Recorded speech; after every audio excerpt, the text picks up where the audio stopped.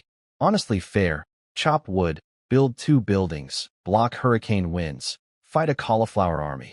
All on an empty stomach? I'd be growling too. I lay out my food options. Pick whatever you want, big guy. He pokes at everything with his paw for a solid minute. And picks nothing. Mouth turned down like a disappointed food critic. Apparently none of this meets Bear's refined palate. Seriously? You're picky now, I laugh. If I had endless options, sure, let the bear be fancy. But right now, beggars can't be choosers. Just try this for now, I say, unwrapping a compressed ration bar and holding it out. Bear, ever the loyal employee, chokes down the ration bar even though his face says, this is an insult to my taste buds. 10 bars later, he's got some energy back, but his appetite is genuinely terrifying. If I don't sort out a real food pipeline soon, even my generous supplies are going to vanish fast. I start strategizing. Bear wants fish and honey, so step 1 is finding a river. The cauliflower boys want veggies and fruit, and apparently slimes, which is an no from me, obviously. Slimes are off the menu permanently. Veggies, though? Doable. So I look at my biggest, strongest fire slime, level 7, the chunky one who's basically a candy-powered tank now, and toss a talisman at it. Congratulations. Fire slime successfully converted to militia. It loses its mind with joy, bouncing around me in circles while the other slimes watch with pure, unfiltered envy on their squishy little faces. I scoop it up and rename it Big Fire.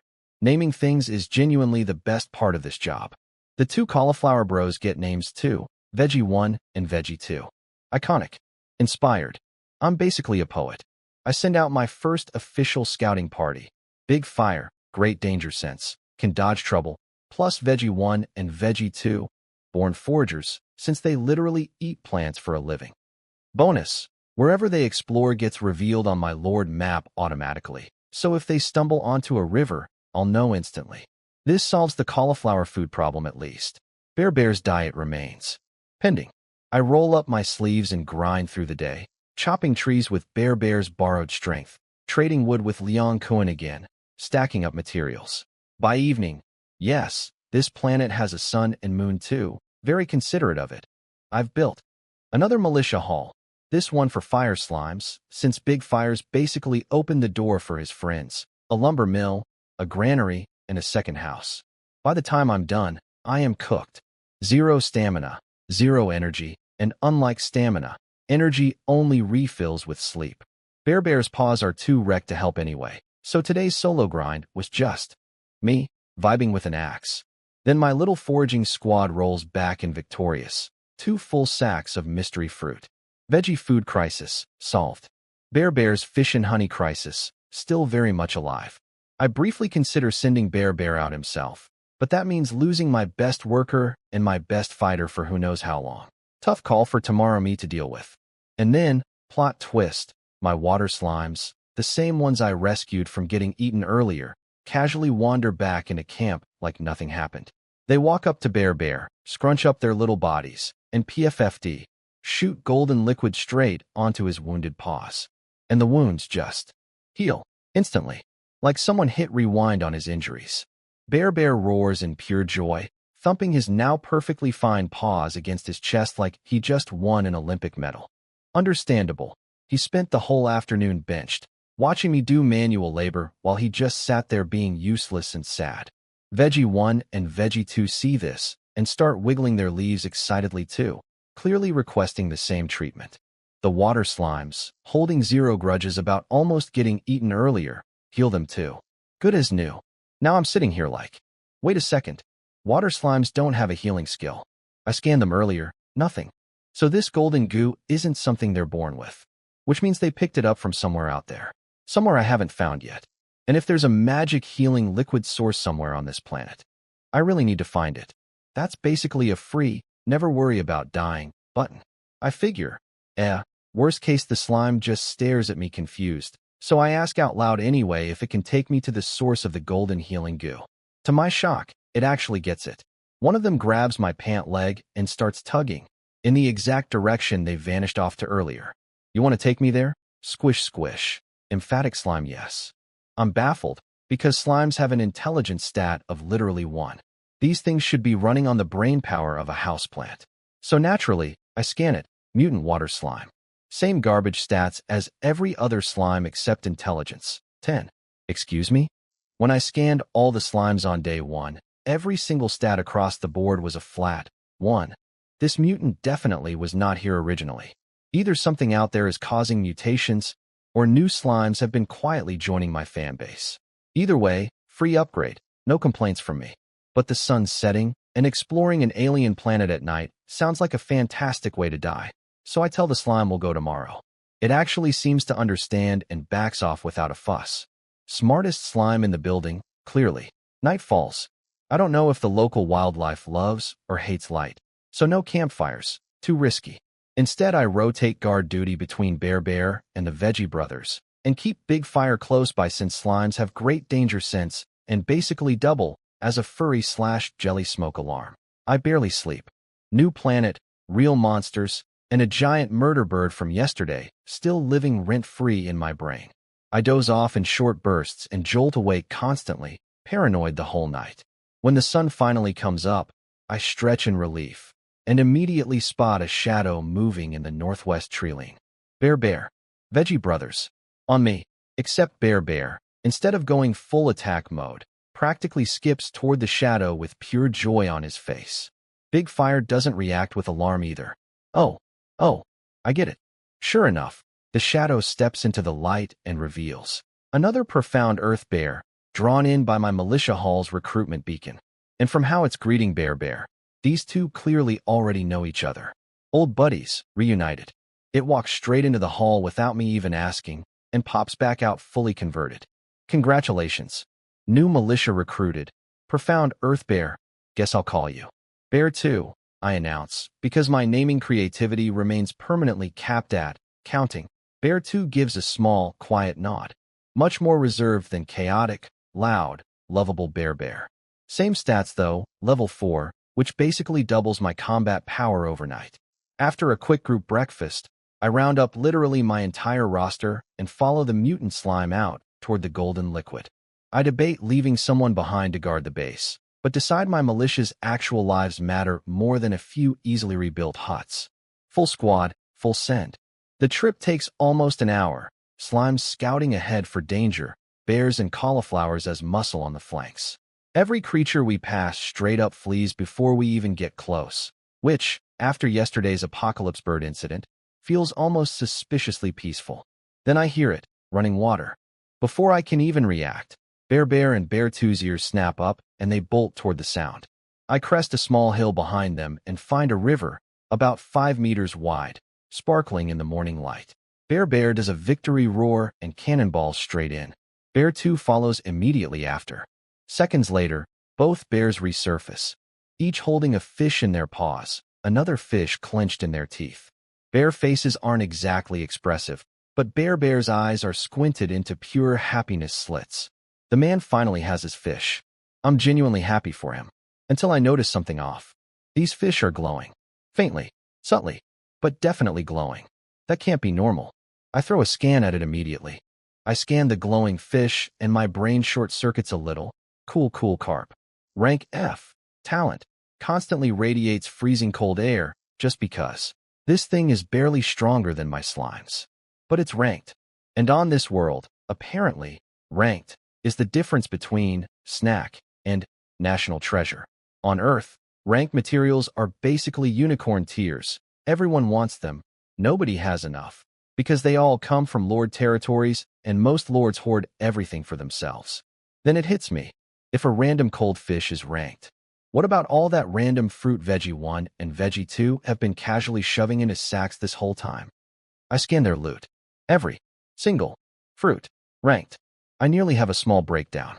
We've been eating premium alchemical ingredients like their gas station snacks. On Earth, this stuff could be turned into potions worth literally 10 times more. This is the kind of resource humanity needs to fight back against the apocalypse monsters, and my bears are just inhaling it raw. Bear and Bear 2, completely unbothered by my internal crisis, are already happily chowing down on the glowing fish like it's a Tuesday. I almost reach out to stop them, then stop myself and laugh. Earth is Earth. My planet is an absurd treasure chest the size of 20 Earths. I could let my militia snack on ranked goods literally every single day and still barely scratch the surface. So I grab a fruit from Veggie 1's bag myself and take a bite. Juicy, sweet, refreshing, genuinely incredible. Worth it. Let the bears eat well. Since we're here, I have the bears go full fishing mode. They're already fed and energized, so productivity is through the roof. In under 30 minutes, they haul in 200 fish, completely maxing out my recently upgraded storage space. Then, back to business. I follow my mutant water slime guide toward the actual mission, Golden Liquid. It points toward a cave halfway up a nearby hill. A cave? I confirm. Squish. Yes, confirmed. We hike up, not a big hill, maybe 15 minutes, and arrive at the cave entrance.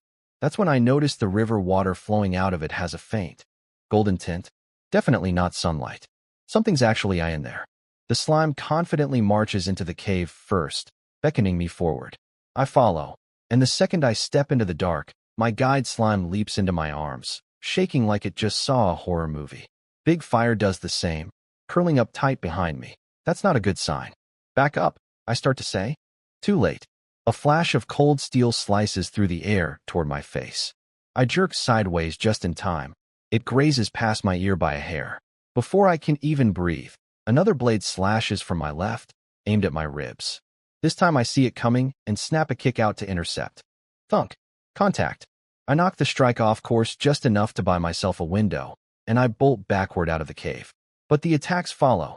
Two blades, flanking left and right like a pair of coordinated snakes, clearly not done with me yet. Roar. Bear and Bear 2 charge in to help, swinging hard, and instantly get sliced up without landing a single hit on whoever's attacking.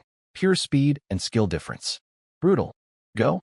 Retreat, I scream, pulling my own blade and stepping in just to buy them an opening. 3 exchanges. That's all it takes for me to understand.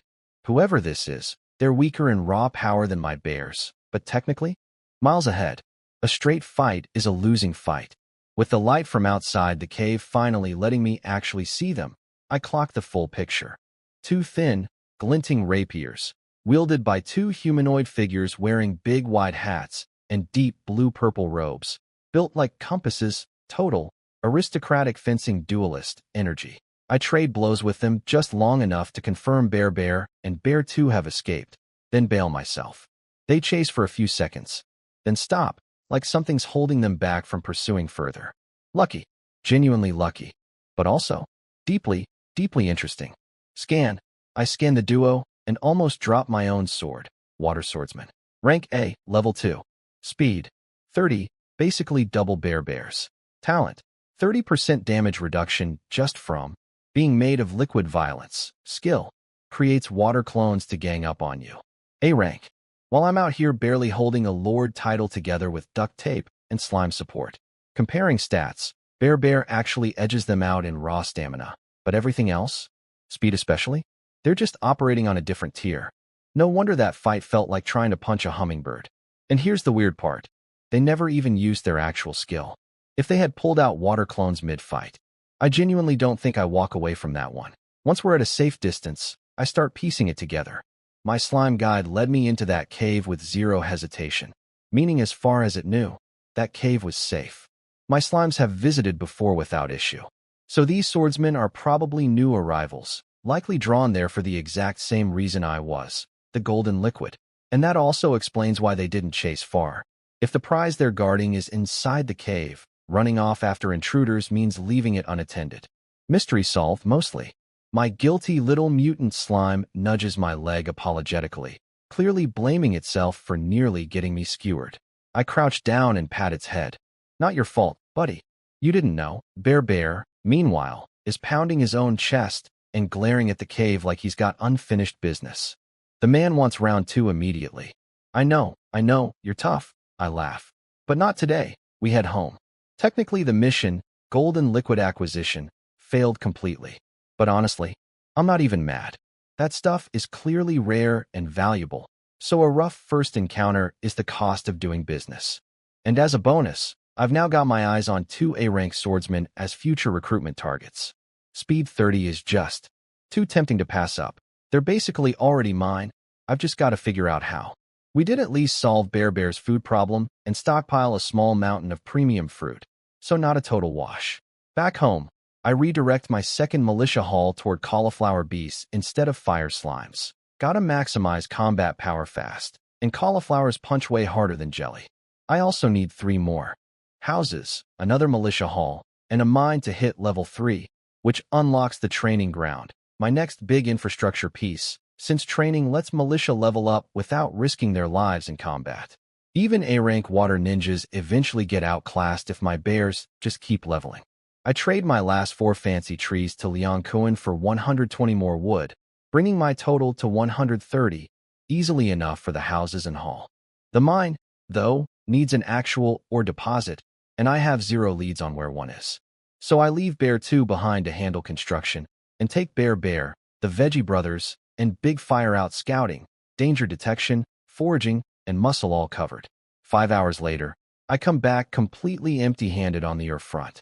No mine sight. No fights either, somehow. Every creature we ran into just immediately noped out of the area the second they sensed us coming. Apparently, my squad's reputation is already terrifying enough to clear rooms without lifting a finger, which is flattering but also unhelpful for grinding levels. Staring at the sunset, I sigh. It's already day 2, and I'm still not even level 3. So much for finishing top of the new Lord leaderboard. I check the Lord's network just to see how everyone else is doing, expecting some mild comfort in shared suffering. First post I see, someone absolutely losing it. 2 full days in, searched their entire territory, and found literally 0 creatures worth recruiting. Yeah, suddenly my problems don't sound so bad. I'm cackling reading the Lord's network. 0 recruitable creatures sounds rough, until the next guy shows up bragging about getting chased by zombies on day 1. Another guy's been hiding in a literal trash pile for hours, too scared to even use the bathroom because there's 20+ zombies wandering around. His words, not mine. And yes, someone immediately tells him, zombies don't eat poop, just go, which is somehow the most helpful advice in the entire thread. Then there's a guy who's been dangling off a cliff in an eagle's talons for almost 10 hours because the eagle apparently has 0 interest in actually eating him. It just keeps stealing his snacks every time he tries to eat. Someone correctly points out this eagle has unlocked treat human as personal ATM as a life skill. Meanwhile, other people are just straight up begging in chat. Someone send wood. I've been rained on for 2 days and my brain is basically soup. Will accept literally 1 F-rank militia, anything. I'm desperate. The general vibe of the chat is, everyone is suffering. Send help. Send wood. Send hope. I check the actual Lord rankings, because forum chaos is one thing, but data doesn't lie. 1. Me. Level 2. 2. Huaxian 1. Level 2. 3. Liang Kuan. Level 2. All the way to 100, also level 2. So, good news. I'm currently 1 on the new Lord leaderboard. Bad news. So is literally everyone else who matters, since we're all tied at level 2, and there's probably a flood of unranked level 2s I can't even see. Staying 1 is going to be a fight. Worth the fight though, because first place gets a B-rank hero summon stone, basically a guaranteed hero who comes with way better stats than regular militia and buffs whatever building matches their specialty. Early game, 1 good hero can make your whole base go from struggling to thriving. I fall asleep dreaming about heroes like a kid dreaming about Christmas presents. Day 3, morning. First thing I do, check my roster. Bear and Bear 2. Still just 2 bears, no surprise. But Cauliflower Squad jumped from 2 to 4. Looks like overnight recruits wandered into my hall. And Fire Slimes? Big Fire's gang exploded from 1 to 11. Makes sense. I dedicated a whole militia hall to them yesterday, and they'd been lurking around me the whole time anyway. Free recruitment while I slept. Love that. 17 total militia greeting me at my front door in the morning. We're starting to look like an actual settlement instead of 1 guy and a bear.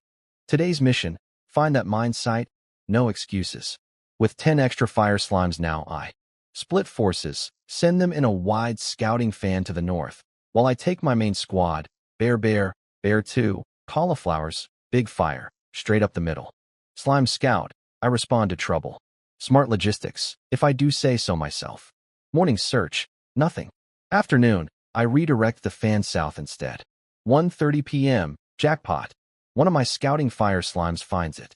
A mountain, about 100 meters tall, absolutely packed with visible or veins of every color.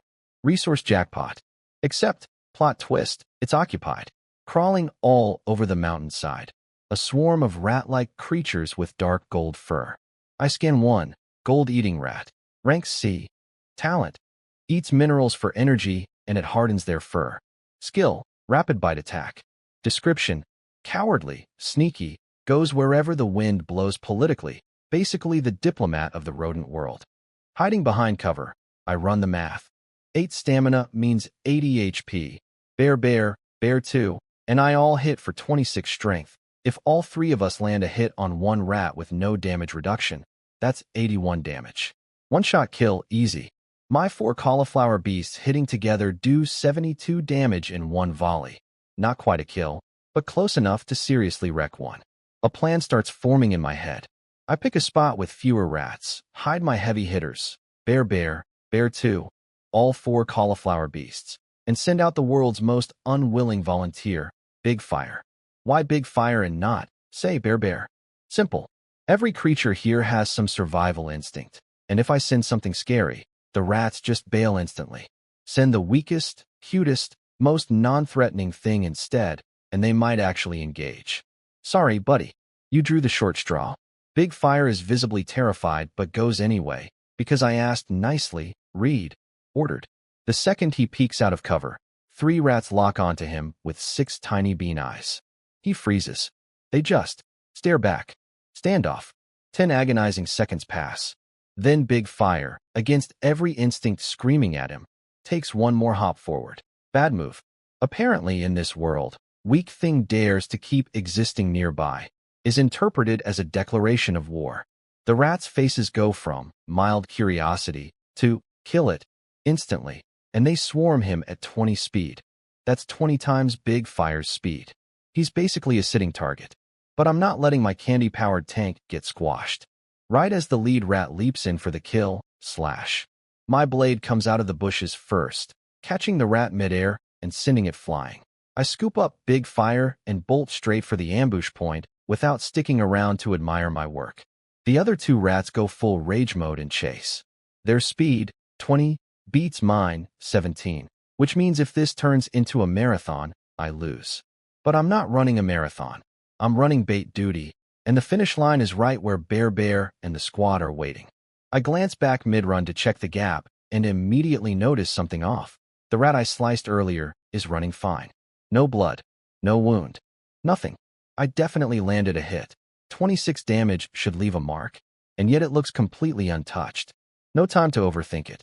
I hit the ambush zone and stop dead. The rats, thrilled, pile on for the kill. Roar. Bear Bear and Bear 2 erupt from hiding, paws swinging from both sides. Direct hits. All 3 rats sent skidding into a tree. One of them takes 2 hits back-to-back, and just gets up like nothing happened. No wounds. No bruising. Nothing. Realizing they're cornered, the rats try to bolt. Except the cauliflower squad is right there, leaves spinning like buzzsaws. Clang, clang, clang. Metal-on-metal sound effects. From a vegetable. Hitting a rat. Repeatedly. And still, no visible damage. I'm starting to sweat when suddenly one rat shrieks and finally splatters blood from its side. First actual wound of the fight.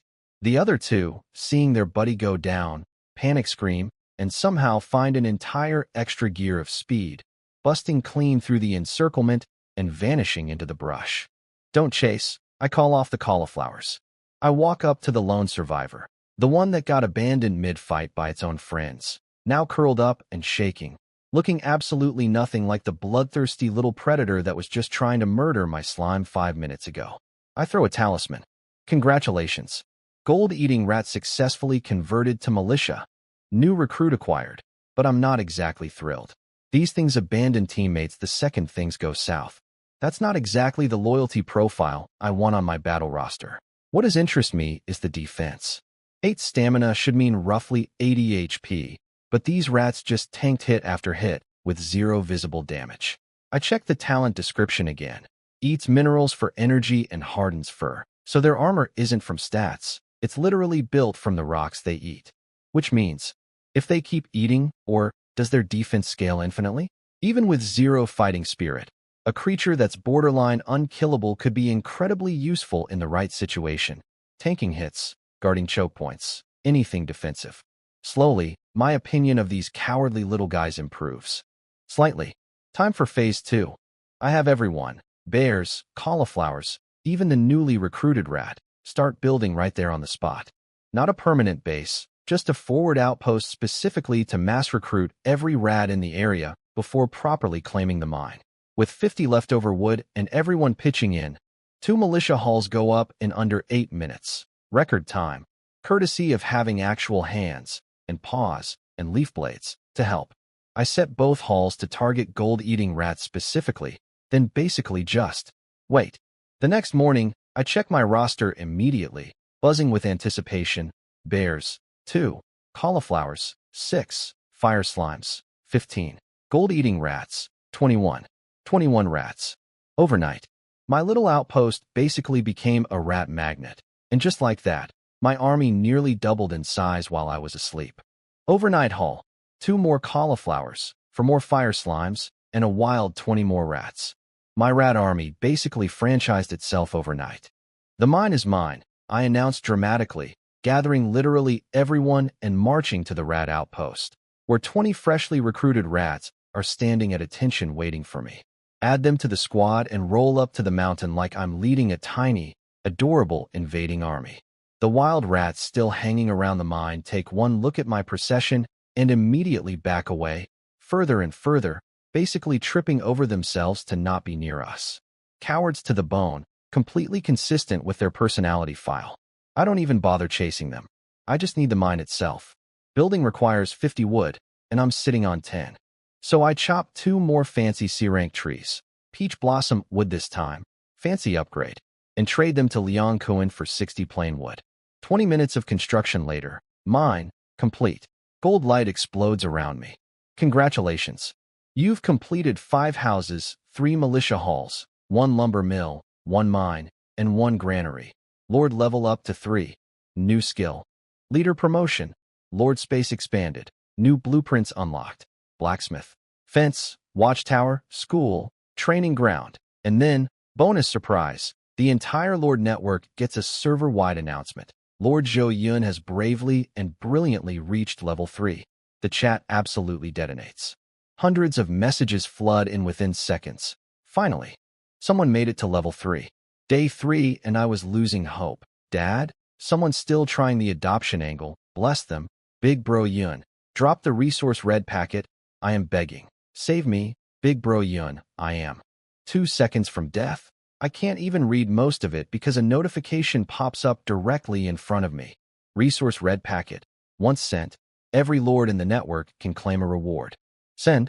I hit yes immediately. Free goodwill toward my fellow suffering lords. Plus I get a share too. Easy decision. I claim mine and get Gale Sword. Rank B.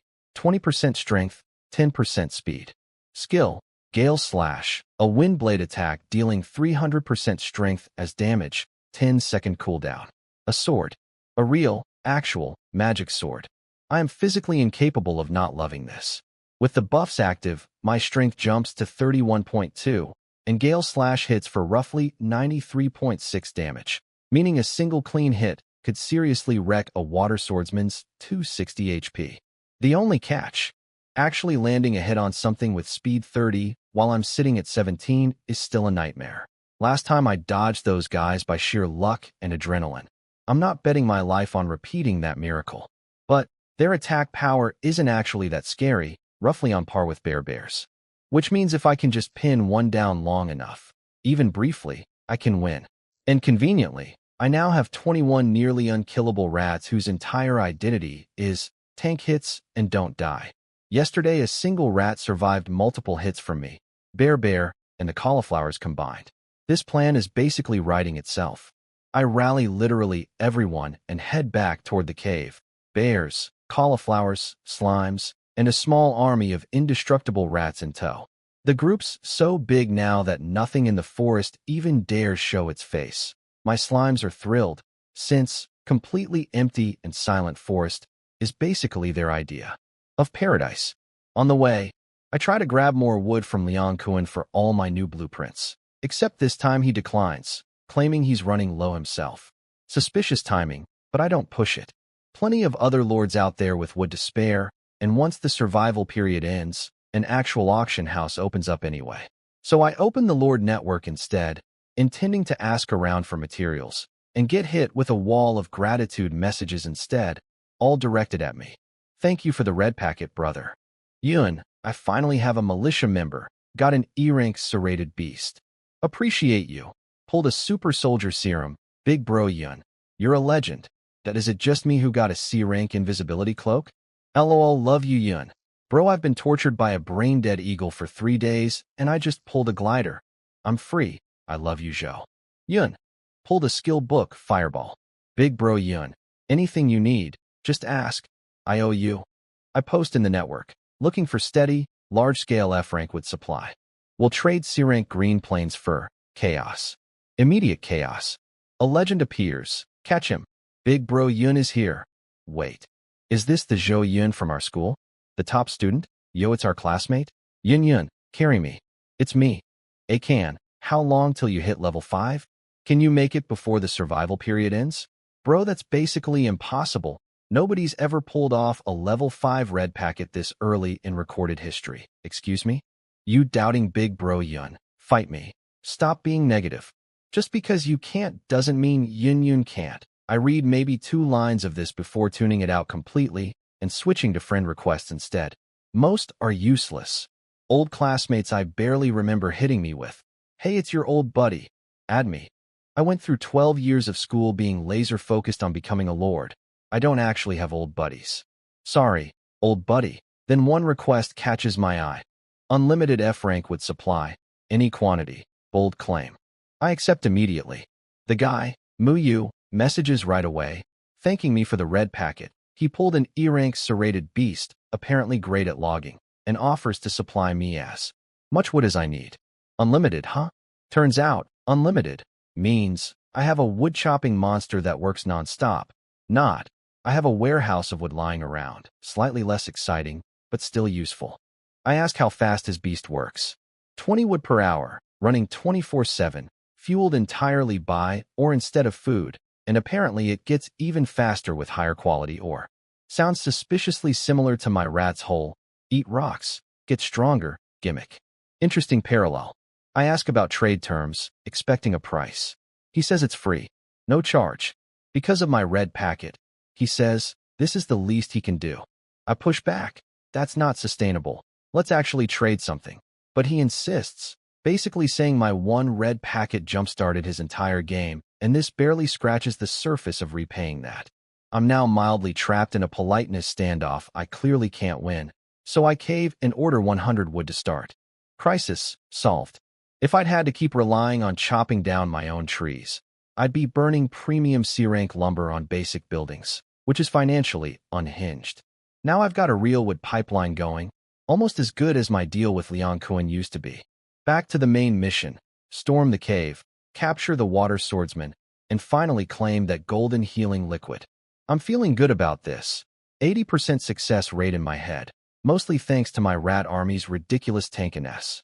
And the other reason I'm feeling confident, my new skill, leader promotion. Leader promotion, promote any subject to leader of their species. Grants 3 to all stats, plus leadership ability to coordinate their species more effectively in battle. The stat boost is nice, but the real value is leadership. My militia roster is growing fast, and managing every single unit individually is becoming a nightmare. With species leaders in place, I can just give general orders and let them handle the details. Way more efficient, and battle coordination gets sharper too. I hand out promotions immediately. Bear leader, obviously. Veggie 1 cauliflower leader. Big fire slime leader. And the rats get a new leader I name. Old Gold. Why old and not little? Because these rats are walking cowardice incarnate. And frankly, I'm hoping the name alone nudges them toward being a little more mature and steady. Does naming logic actually work like that? No idea. Doesn't matter. Old Gold it is. 3 hours of travel later, we're back at the cave. Before going in, I lay out the battle plan. Old Gold, your rats hold the front line. Fall back if it gets too rough. Veggie 1, your cauliflowers flank from the sides once the rats engage. Bear 2, you two are with me, we go in on my signal. Big Fire, your slimes stay outside on watch. We'll bring good news. A chorus of confirming squeaks, roars, and leaf rustles answers back. I grin, raise my hand, and give the signal. Move out. My rat squad charges in first, full confidence, because I told them, only 2 enemies, easy. 2 enemies, who's scared of 2 enemies? Famous last words. The cauliflower team follows right behind, and I'm about to step in with the bears when I hear clashing metal echo from inside. And before I can even process that the swordsmen are clearly still very much present and very much winning, Old Gold's panicked rat face comes bolting straight at me. He's trying to run. Get back in there. I boot him right back toward the cave entrance. If my own rat leader bails, the other 20 rats are going to follow instantly, and my entire plan collapses without a front line. He hits the ground, and still tries to scramble past me. That's it. I plant a foot on him, press my Gale sword to his throat, and go full intimidating boss voice. Get back in there and fight, or I end you right here. That finally short-circuits his survival instincts in the right direction. He squeaks pathetically, and, watching their leader get threatened at sword point, the other rats freeze up too. Nobody wants to be next. I lift my foot, eyes still locked on him, fully prepared to follow through if he flinches again. Cowardice, sure, I get it. But there's a line. Thankfully, Old Gold makes the right call. A few rat chirps to his squad later, and they all charge back into the cave, the rest following with only minor hesitation. I march in with Bear and Bear 2 right behind, and the moment my eyes adjust to the dark, I see absolute carnage. All 6 cauliflower beasts, down, beaten, out of the fight already. That fast. We weren't even gone that long. If I hadn't dragged the rats back in, this entire mission would have collapsed before I even got through the door. The rats rush in to fill the gap, but there. Basically the second wave of the same beatdown. The swordsmen weave through them at speed 30 like they're not even there, and the rats can't land a single hit.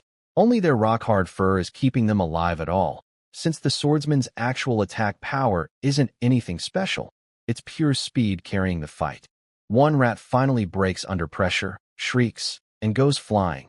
Not badly hurt, but clearly done for the day, curled up shaking. 2 more drop out right after. That's my opening. I draw my sword and lunge, perfectly timed right as the rats clear out, like a flawless tag team handoff. Dot, and hit nothing. Air. The swordsman reacts in time anyway, because of course it does. Bear and Bear 2 pile in next, paws swinging, also nothing. Too slow.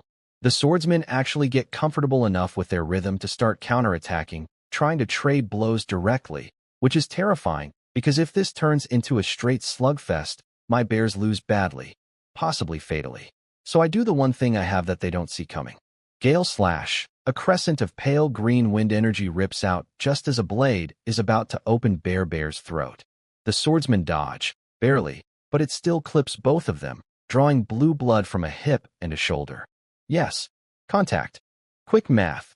26 stamina equals 260 HP, plus their 30% damage reduction puts effective HP around 372. My Gale Slash, boosted to 31.2 strength, hits for 93.6 damage. Land that hit both with 1 slash trick 3 times, and they're done. Except, cooldown. Of course there's a cooldown. And now that they've been burned once, both swordsmen turn their full attention on me specifically. Swords flash. I throw myself backward as both blades crash into the rock wall right where I was standing. This is the part where I have 0 stat advantage and 0 technical skill advantage. My only edge is reading their micro-movements just barely fast enough to dodge a half-second before the strike lands. It's mentally exhausting, and I genuinely don't know how long I can keep doing it. Old Gold, I scream, sparing just enough focus to yell. Because somehow, despite me and the bears jumping in, the rats had just stopped. Frozen. The shout snaps him out of it. He scrambles up and gets his squad moving again, easing the pressure off me just enough to breathe. 10 brutal seconds later, I spot my window again. Gale Slash, direct hit. Confirmed. One more like that and they're finished, I think, heart pounding. And that's when both swordsmen suddenly go still. Their bodies shudder. And then, one by one, identical copies of themselves start stepping out of thin air. Mirror Flower, Water Moon. The actual skill. The one I was hoping they'd never use. Hitting them must have flipped some. Okay, now we're serious. Switch. Because suddenly 20+ identical, indistinguishable water swordsmen attack at once. My already thinning rat squad gets wiped out in under 2 seconds. Just completely overwhelmed, no chance to even react. Then all 20-something blades turn straight toward me. I've barely survived 2 of these things working together. 20+, all at once. I am, in no uncertain terms, about to die. And then, Ruhr. Bear throws himself directly into the swarm. No defense, no plan, nothing but raw fury and bare paws against razor-sharp swords. Within seconds his whole body is shredded with cuts, but he's also scattering swordsmen left and right, because the water clones don't have the same HP as the real ones, and his hits are actually landing. His health bar drops below 10%. He is 1 hit away from death. Bear, run, I scream, but he doesn't. He just keeps swinging. His sacrifice buys me just enough room to survive with only 2 grazing hits instead of a fatal one. Then another roar. Bear 2 crashes in from the flank, clearly inspired by his brothers. Fight to the death. Energy, going full berserker as well. I used the split-second opening to flank with him, slashing through 6 clones in rapid succession, adrenaline running so hot I barely register my own movements. Then I swing at clone number 7. Clang. Solid resistance. Not a clone. The real one. My instincts scream, back off now, and I throw myself backward, too late. A thin blade darts straight toward my heart like it has a personal vendetta against my continued existence. Then a massive black shadow slams into the swordsman from the side, tackling it to the ground. Bear. Again. Sub. 10% health, body covered in wounds, and he still throws himself in front of me one more time. Meanwhile, Bear 2 takes a blade straight through the body just to clamp down on the second real swordsman with both arms, his health dropping to a number I can barely even read anymore. This is it. This is the window they bled and nearly died for. My Gale Slash has 2 seconds left on cooldown. I don't have 2 seconds. I close the distance the old-fashioned way, sword in hand, screaming. Bear's pinned swordsman has -1 strength compared to it, even with his leader bonus, and he's bleeding out fast. He can't hold this for long. Bear 2's even worse off, arms shaking, weapon literally piercing through him, barely keeping his grip. If I don't act this second, both my bears die. Old Gold. Attack. Now, sword already swinging, I land hit after hit on Bear's captive, draining its health fast, but it's only one target. The other real swordsman and its 5 remaining clones are still loose, and I physically cannot fight everything at once. That's when Old Gold, visibly terrified, visibly torn, makes his choice. He screams and charges straight at the swordsman pinned under Bear 2's failing grip. With their leader finally committing, the rest of the lightly wounded rats swarm in right behind him. Bear finally loses his grip and gets kicked clear across the cave, but it's enough. My blade drives clean through the swordsman's stomach the instant it's freed, and I immediately throw 2 talismans, 1 at each. Congratulations. Water Swordsman successfully converted to militia. X2, I don't even get a chance to celebrate. I grab the nearest one by the collar, now technically MY soldier, capable of understanding me, and demand, "Where is the golden liquid?" It points deeper into the cave without hesitation. I sprint that direction and hit a fork in the path. Right side, wider, with daylight bleeding in. Left side, narrower, but glowing faintly gold. Left, obviously. A short walk later, I find it, golden liquid dripping steadily from a stalactite into a bowl-sized hollow below, already half full. I fill 2 vials as fast as my hands will move and sprint back to Bear 2, who's barely breathing at this point. No time to be careful about where I pour it. I just dump the whole vial over him. Golden light flares, and his health rockets back up almost instantly. I do the same for Bear, who's in nearly as rough shape. He sits up immediately and shoves his huge head straight into my chest, practically purring. Bear 2 scoots over right after, giving me the exact same needy, "Me too," eyes. Haha, I just wrapped both of them in a hug, 1 arm each, completely wrecked emotionally and physically. Looking back, the rats, my supposed main tanks, completely choked at the start and nearly collapsed the entire plan. If Bear and Bear 2 hadn't gone full suicide mode to save everyone, I genuinely might have died in that cave. And during the survival period, dying means losing my lord status entirely once revived back on Earth, something I am absolutely not willing to risk. Then, gold light, everywhere. Bear levels up. Bear 2 levels up. Then the swordsman. Then the rats. Even the long-defeated cauliflowers, somehow, level up too. Apparently surviving a near-death group experience counts as excellent XP. After patching everyone up with the rest of the golden liquid, I finally get a proper moment to actually examine this stuff scientifically instead of just dumping it on dying bears. Healing abilities aren't rare, sure. Plenty of strong lords have heroes or militia with healing skills. But this? Something that heals instantly without being tied to any actual skill, ability, or creature. I've genuinely never heard of anything like it. Curious, I throw out a scan. I scan the golden liquid and just freeze. Name, Fountain of Youth. Rank, SS. Effect. Heals all internal and external injuries. Every 10 grams absorbed adds 1 year to your lifespan. Shop value. 1,000 gold per 10 grams. I am holding immortality juice. SS rank. Heals literally everything and extends life. On Earth, our best and brightest in every field eventually just run out of time. Even the strongest lords defending humanity, national heroes, absolute legends, are pushing 80 years old, their bodies wrecked from decades of fighting calamity beasts, and no medical team on the planet can stop the clock from running out. And I'm just standing here holding 2 vials of, actually, never mind, time isn't real, potion. My hands are shaking, genuinely shaking. Because if the description is accurate, I definitely overreacted earlier and just dumped entire vials on my bears when probably 10 drops would have done the same job. The financial trauma of wasting immortality water on flesh wounds is real and ongoing. Back at base, Muyu's promised 60 would arrive right on schedule. I immediately put everyone to work. Level 3 unlocked 5 blueprints: blacksmith, fence, watchtower, school, and training ground. Fence and watchtower can wait. The other 3 are priority. Training ground lets militia grind XP without risking death in combat. Blacksmith forges weapons and armor to upgrade everyone's combat stats. School is weirder. It teaches traits, basically minor passive bonuses, better logging, better forging, that kind of thing. Though at level 1 the bonus is honestly kind of pathetic, 2%. The real value kicks in once I get an actual hero to teach there. Students can pick up a weaker version of the hero's own skill, which scales nicely with more students. Since training ground and blacksmith both need 80 wood, way more than basic buildings, and I only have exactly 80 total between Muyu's shipment and leftovers, I can only build 1 today. I pick training ground. Bear, predictably, grabs lumber first like he always does. The man has never once hesitated to help. Day 1 loyalty, unmatched work ethic. Bear 2, both swordsmen, and all 6 cauliflowers join in right after.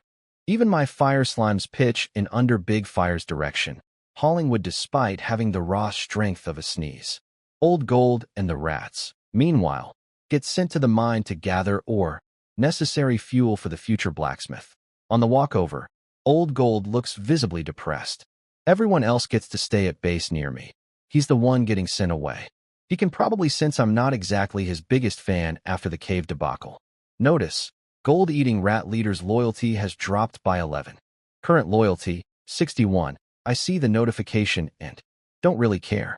After watching him nearly bail twice in that cave, my opinion of him is pretty much locked in. If loyalty keeps dropping and he eventually runs, fine. I'll just promote a new rat leader. After that fight, I've basically written off the rats as anything beyond mining labor. Disappointing, but manageable. An hour later, training ground, done. Blacksmith's on hold until Morwood shows up. With a few hours of daylight left, I redirect everyone to food gathering. Produce stocks are fine, but more storage never hurts, and the bears have officially cleaned out the fish supply. No surprise, given how hard they've worked. By nightfall, lying in bed, my brain refuses to shut off. The Fountain of Youth is incredible, but it's stuck far from base, near the cave. The river, also far. The mine, over an hour away too. Everything important is scattered, and I have 0 fast travel options. If I had a flying militia member, logistics would be so much easier, I think. Speaking of which, why have I only seen 1 flying creature this entire time, and it tried to incinerate half the forest? Weird. I pull out a vial of fountain water and just stare at it. The healing part is honestly the least impressive thing about this stuff, I mutter to myself. I really need to find something, ideally a hero, with actual healing powers, so I'm not burning immortality juice on flesh wounds. Tomorrow's to-do list keeps growing. Collect, or from the mine, hopefully use Muyu's next wood shipment to finally build the school and blacksmith, and after that, watchtowers and fences, since apparently I need those just to qualify for level 4. Feels like progress is kind of slow, I think. Eyes finally getting heavy. If I just had more wood, I could hit level 5 faster. And then maybe, just maybe, I could actually take the 1 spot on the rookie leaderboard. And with that hopeful, slightly delusional thought, I drift off to sleep. While I'm asleep, the Lord Network is absolutely thriving without me. Anyone awake? Let's chat. Can't. Exhausted. Going to sleep. Sleep? It's barely night, you grandpa. Right? Let's party, come on. I survived a D-rank steelhead boar today. Nearly got rammed to death. Wait. D-rank. You're alive and talking, so you tamed it? Hee hee. Got lucky. Day 3 and you've got a D-rank already? Meanwhile, I'm out here struggling. My own failures are scary, but my friend succeeding is somehow worse. Well, there goes my sleep schedule. Anyway, has anyone gotten Yunbro to accept their friend request? I've sent like 30. Same. 0 luck. Me too. Oh, the cold, mysterious type love that. Ugh, women. Hey, he's got to be lurking in here somewhere, right? I'm 18, female, 167 centimeters, decent face, no relationship history, looking for a boyfriend like Big Bro Yun. That last line gave the whole game away, sis. What? Brave people get rewarded. Let me try too, just in case he's watching. Within minutes, the entire network turns into a dating app comment section, just flooded with self-introductions from random girls hoping I'm scrolling. Meanwhile, somewhere else entirely, Liang Kuan sits on his bed glaring at his phone, fist clenched. I literally gave you wood, and you used it to get ahead of me? No more handouts. Next time, the one spot is mine. Morning of day 4. I wake up to a wood delivery notification from Muyu, 200 logs. 200. Bro is really running this beast 24/7, huh? I mutter, genuinely impressed. Couldn't have come at a better time. Without it, all my construction was about to stall completely. I check my roster next, hoping for good news. Bears, cauliflowers, fire slimes, no change. Swordsmen, no growth either, since I didn't have wood for their haul yesterday. But the rats? 21 jumped to 43. Doubled overnight. I'm not thrilled though. The cave incident is still fresh. Trust issues established. Whatever, let's go check on the mining situation. I sigh, rolling out of bed. I'd assigned the school and blacksmith construction, each needing exactly 100 wood, which I now have perfectly enough for. To Wei Shui, my newly promoted water swordsman leader, and Veggie One's crew, then headed to the mine myself with Bear 2, and Big Fire. After an uneventful hour-long walk, I arrived to find Old Gold shouting orders, directing not just the original rats, but all 22 newly converted ones too, already fully integrated into the work crew. This catches me off guard. Bear, Veggie 1, Big Fire. None of them act independently without a direct order from me. Old Gold, on the other hand, took yesterday's go mine instruction and apparently just kept running with it overnight, expanding his authority over brand new recruits on his own initiative. That's unexpectedly proactive. For a creature I'd basically written off as a coward, this is a pleasant surprise. A leader with initiative is a genuinely good thing, regardless of species reputation. Old Gold spots me and sprints over, squeaking and gesturing rapidly. I can't understand rat speak directly, but thanks to the Lord Leader bond, I somehow just get it. You want me to come look at something you mined? Squeak. He leads me north through the mine to several massive piles of sorted or organized neatly by type. I reach toward one pile, and it dissolves into light, vanishing straight into my lord's space. You collected white ink stone, D-rank, X104, D-rank, or in bulk? That fast. More piles follow. Crimson blood copper, D-rank, X76 refined iron, F-rank, X603 azure crystal, B-rank, X39 white unicorn silver, C-rank, X50 768 pieces of ore. Total, including 39 pieces of B-rank material, genuinely high-tier stuff by any standard. Old Gold, that's incredible work. I say, completely sincere this time. He freezes at the praise, and then just starts sobbing. Big, ugly rat tears. Notice, loyalty 20. Current loyalty, 81. A 20-point jump. From one compliment? I'm stunned. Before I can even process it, he's already sprinted off, back to directing his crew with noticeably more energy than before. Huh, maybe I judged him too harshly after the cave fight. Turns out the guy just needed someone to actually notice his effort. Watching or stream out of the mine nonstop, I think of Muyu's earlier comment about his logging beast getting faster with better ore. I package up 5 pieces of B-rank azure crystal and send them over with a message. See if these are any use to you. Muyu replies almost instantly to my offer of ore. B rank or 5 pieces? Yeah, I say. You can use it, obviously. Then take it. Wait, you're seriously giving this away? You're okay with that? Better mining for your beast helps me too in the long run. LOL. Then I'm not gonna say no. She accepts the 5 azure crystals immediately. I nod to myself, satisfied. I genuinely appreciate that she doesn't drag things out or play games. 5 B-rank crystals would be a treasure chest for most lords, but for someone sitting on an entire planet's worth of resources, it's basically pocket change. Mostly I'm just paying her generosity forward. Relationships only last if there's give and take both ways. Right after closing the app, another message pops up. Moo you again. Honestly, you kind of give off dumb energy. I blink at my screen, genuinely confused. I just gave you premium, and your takeaway is dumb? Do I really come across that way? Meanwhile, somewhere on a totally different world, a pig-shaped creature with an actual chainsaw growing out of its head is sawing through trees with impressive dedication. Nearby, a girl in a white dress sits on a tree branch, legs swinging idly, staring at her unanswered messages with a small smirk.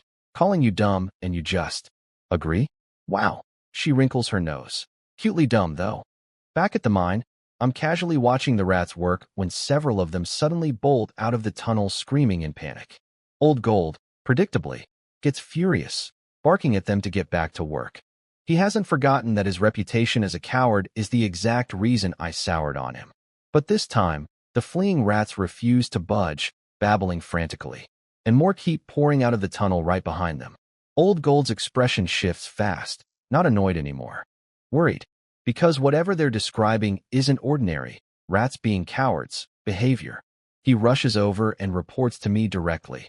The newly excavated section of the mine has suddenly spiked in temperature, and something powerful is living down there, something with what they're calling dragon presence. My brain does two things at once. Part of me panics, because if there's a monster down there, mining is officially paused until it's dealt with. The other part of me lights up like a Christmas tree, because dragon presence? In all of recorded history, nothing dragon-adjacent has ever been weak. If I can tame this thing, my power level just skyrockets. Take me there. Now, with Old Gold pushing them forward, the terrified rats lead the way despite clearly wanting to be anywhere else. The tunnels are roomy enough for rats, but a tight squeeze for the bears, who basically have to shuffle through sideways. After a dizzying number of turns, the path suddenly widens, 5 or 6 times bigger, and the temperature spikes hard. The guide rats start shaking visibly. Old Gold reports we're less than 50 meters from the target now. I look at my trembling rat escorts and don't force them any further. I step up to lead myself. Except Old Gold cuts in front of me first. No words needed. The message is clear. He's leading, not me. His whole body is shaking from fear, but his steps stay steady and forward. Okay, I take it back. All the way back. This rat is not a coward. This rat just walked toward an actual dragon while terrified out of his mind. That's not cowardice. That's bravery, full stop. Heavy, rhythmic breathing echoes ahead, something sleeping. I signal everyone to go quiet. One more bend in the path, and there it is. 5 meters long. A head the size of a wrecking ball. Thick limbs. Entirely covered in deep red scales. Bear is already a big guy, but this thing dwarfs him several times over. While it's still asleep, I scan it immediately. Crimson Flame Earth Dragon. Rank A, Level 1. Strength 31, Stamina 50, Intelligence 16, Spirit 17, Speed 24. Talent. Gains a scaling shield by consuming fire type or skill. Crimson Flame Domain. Burns enemies within a 3-meter radius continuously. 50 stamina. That's insane for an A rank. Compared to the Water Swordsman, this thing's stats are just better across the board, and it's only level 1. Whatever it grows into later is going to be an absolute monster. I am, predictably, extremely tempted. It's asleep, perfect window. I throw a talisman immediately. The gray light wraps around it, and instead of sinking in, it explodes outward violently. The conversion fails. SNRRKK, the dragon sneezes, and its massive eyes slowly creak open. Oh no, my stomach drops as I stare at the now fully awake dragon. If I had a choice, I would not be fighting this thing right now. It's already got insane stamina, and that growing shield, Talent means its actual tankiness is a mystery box I really don't want to open the hard way. Plus, my power sync is still on cooldown, so I'm stuck running base stats. No borrowed swordsman speed to save me here. I'm hoping, against all evidence so far in this story, that this dragon might just be the chill type and let us leave. It is not the chill type. It roars, and the entire cave floods with blinding red light, ancient runes flickering across every surface. The air itself turns into an oven. Every breath feels like inhaling fire. Domain attack. Fall back, I scream, retreating immediately. But it doesn't let us leave. For powerful legs close the distance in seconds, jaws snapping straight for Bear 2 at the rear. Gale slash, direct hit. Confirmed contact. The dragon barely flinches and keeps attacking like nothing happened. I check the damage readout in horror. Its actual health bar didn't move at all. Only a tiny sliver of its shield bar dropped. We are never breaking through that with conventional damage. High stamina and an absurd shield stacked on top. We'll die of attrition before we even crack its real health. Old gold. I scream for backup. No answer. I scream again. Still nothing. I glance back mid-fight and realize old gold is gone. Vanished. Did he run again? Is there another explanation? No time to think. The dragon lunges again. I dodge, and the wall behind me explodes into rubble instead. Bear and Bear 2 slam in with chain slap, but the dragon just whips its body and sends them both flying backward. We can't tank this, I grit out, ordering a full retreat. Worse, its damage aura is draining our HP just from standing nearby, 3 points per second, meaning even without a direct hit, we've got maybe 2 minutes before we just melt from proximity damage alone. Only Big Fire, immune to fire, is taking 0 damage and standing there panicking on our behalf. I retreat us into a tighter tunnel. If I can't beat it head-on, I can at least bottleneck its giant body. Bear, you're up? Bear holds the choke point while I grab Big Fire and retreat with Bear 2 clear of the domain. Rotating tank duty, trading off who eats the burn damage while the others recover. Outside the radius. Crude plan, but it's the best I've got, short of pouring my one precious vial of Fountain of Youth directly into this fight, which I really don't want to do given how limited my supply is. Bear takes a chunk torn out of his arm and roars in pain. I swap him out, send in Bear 2. Same result. Health crashing, shield barely scratched. We're rotating, surviving on fountain refills, but the safe choke point I'm aiming for is still too far away. Then a sound. Faint. Familiar. Squeak. Squeak. Old Gold's voice, getting louder. He's coming back. And he's not alone. His rat face appears in front of me, expression flipping instantly from excited to dead serious. Before I can say a word, he charges past me straight onto the dragon's body, clawing and biting like his life depends on it, because honestly, it does. Behind him, dozens more rats swarm in, doing exactly the same thing. The dragon shakes them all off violently, and they just roll, recover, and charge back in immediately. Each rat only deals 7 damage, sure, but with 34 rats attacking in one wave, that's over 300 damage per volley.